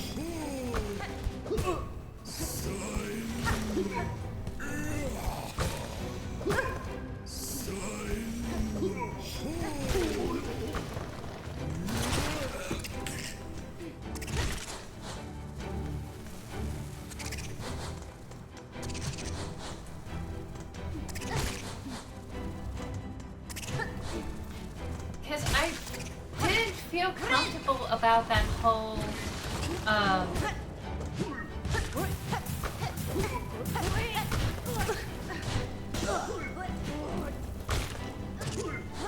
you know, quadrant thing.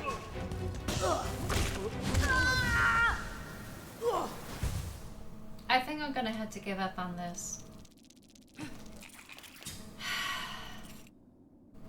Because I think there's a quadrant when it comes to like dark fantasy books where you have noble bright, noble dark, grim dark, and I think it's either noble grim or something like that. And they put everyone into these different categories. And of course, you know, Lord of the Rings is part of that mix, as well as George R. R. Martin's book series. And I kind of get it, because with fantasy books, you have some element of dealing with the medieval times and dealing with knights and you know, dealing with a little bit more concrete, you know, we have knights and kings and everything else.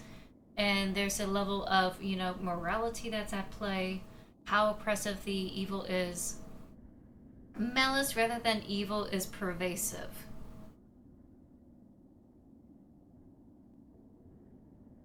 Yeah, if malice is the antagonist only, I could see that.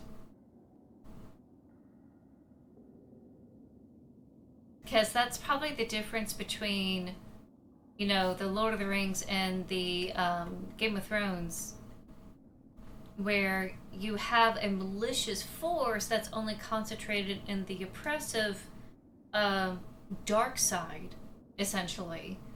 And most people who are evil are those who are tricked by the ring, who are tempted by the ring.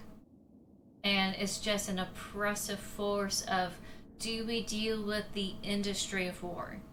Do we use this one ring as the ultimate weapon and thus, you know, become corrupted ourselves? Versus, you know, everyone is already like corrupt as hell. And incompetence.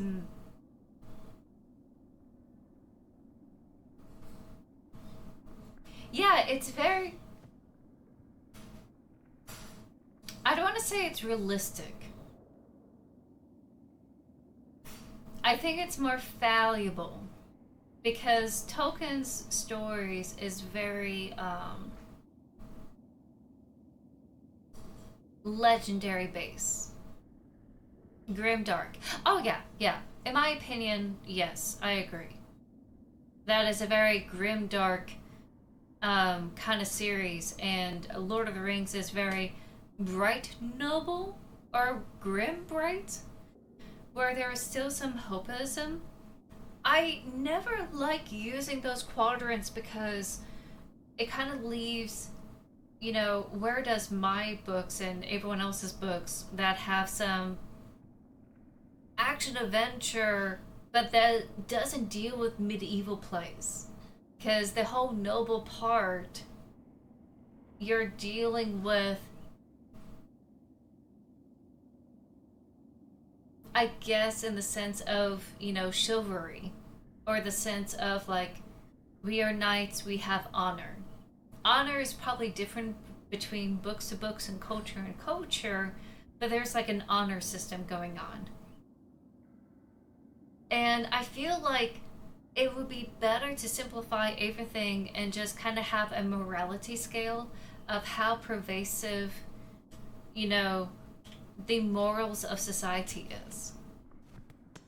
And instead of trying to make it where it's just these quadrants that are based on whether how medieval or how honorable the medieval, you know, mindset is, I think we could like remove that and go, okay, how does the society and the individual characters approach a situation, and how pervasive is that mindset?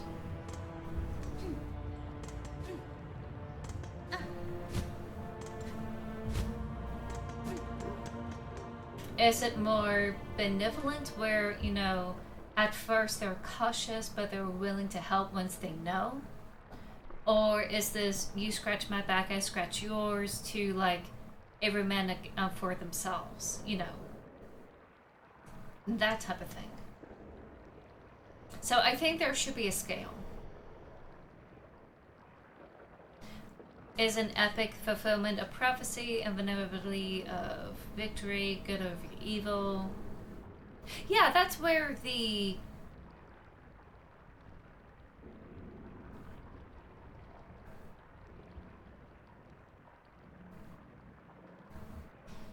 I think that's where I want to say it should be on a spectrum, because the evil or low morality is entirely based on the antagonist, you know, and there is a level of oppressiveness and a corruption that can happen to anyone else who's not, you know, the antagonist party. Whereas, you know, that's a little bit more pervasive in something as on the other end of the spectrum, like Game of Thrones. I feel like anything that's like in between, like say Conan the Barbarian, Name the Wind, and like my stories, you know, there's gonna be like a sliding scale. And I feel like that's a lot better to like go from one end and say, okay, is it just only in a group of people, and like how pervasive it is it in society? Is there a dichotomy here versus it's a little bit more filtered, you know. I don't know. I'm gonna work on it. I'm gonna think on it. Whether it is something I should like bring forward. I'm definitely gonna have to like read read more in my genre and like look at some other things, because there's some other dark fantasy that is like, say, the Bear and the Nightingale. And the Bear and the Nightingale have a totally different system that has nothing to do with knights or chivalry or anything like that. And I feel that, you know, they have a place. And we're just ignoring that because it deals with magic.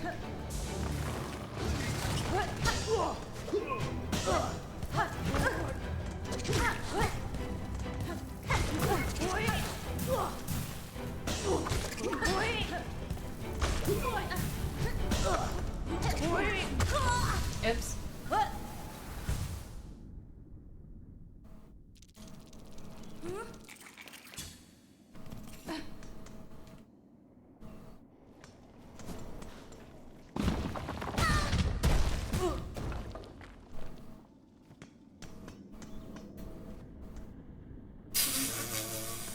I can't believe that happened.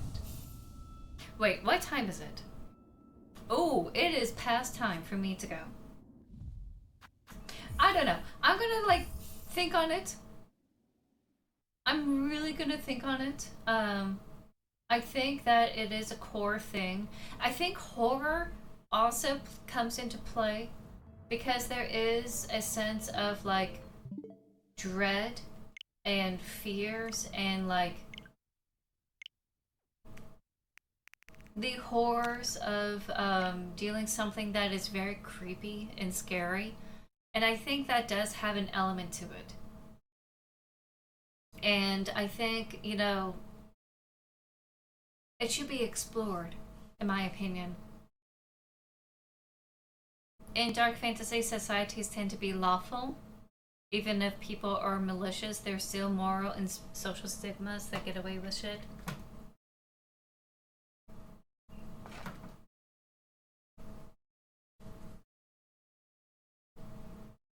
Something I would love to talk more, especially tomorrow. Alright, I'm gonna wait until the ads are over, and then I'll say my goodbyes.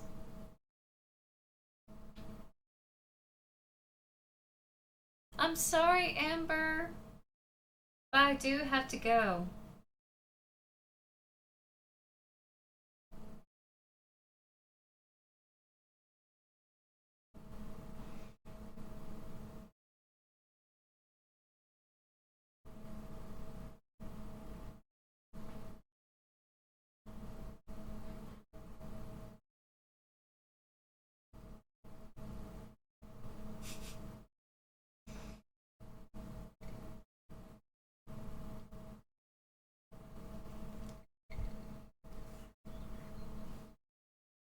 I'm just gonna wait until the ad break is over so I can say my goodbyes. And I'm just gonna close out for the night. Alrighty. So just in case you got caught up in ads, I want to say thank you all so much for watching. Thank you for being here. I really love the discussion about like the Star Wars and like dark fantasy and the genre. Definitely gonna sit and think about it some more. I feel like this is not an old discussion. I'm sure like other people had discussed it before about how to define the genre. And I think that I'm always asked, what is dark fantasy? And I always answer, you know, in a very, very simple terms, that sometimes it's dealing with taboo subject matters or dealing with oppressive, low morality situation, or dealing with some horror that's mixed into the fantasy. But I feel like there should be a more simpler kind of explanation. So I don't know. I'm gonna think on it some more. But thank you all so much for being here. Thank you for hanging out. This is going to take a little bit longer than I thought in defeating this game, and I'm definitely going to take a little bit more time with it. Tomorrow will be Signalis, going through the horrors and trying to survive, and I don't know what's going to happen next, but be sure to be here tomorrow to like see. Definitely would love to discuss more about this. Probably Monday. I will be back Monday to do some righty, worky kind of stuff. So if you like that, be sure to come back. Until then, I hope you all have a wonderful weekend and take care of yourselves. I'll see you around. Okay. Bye bye.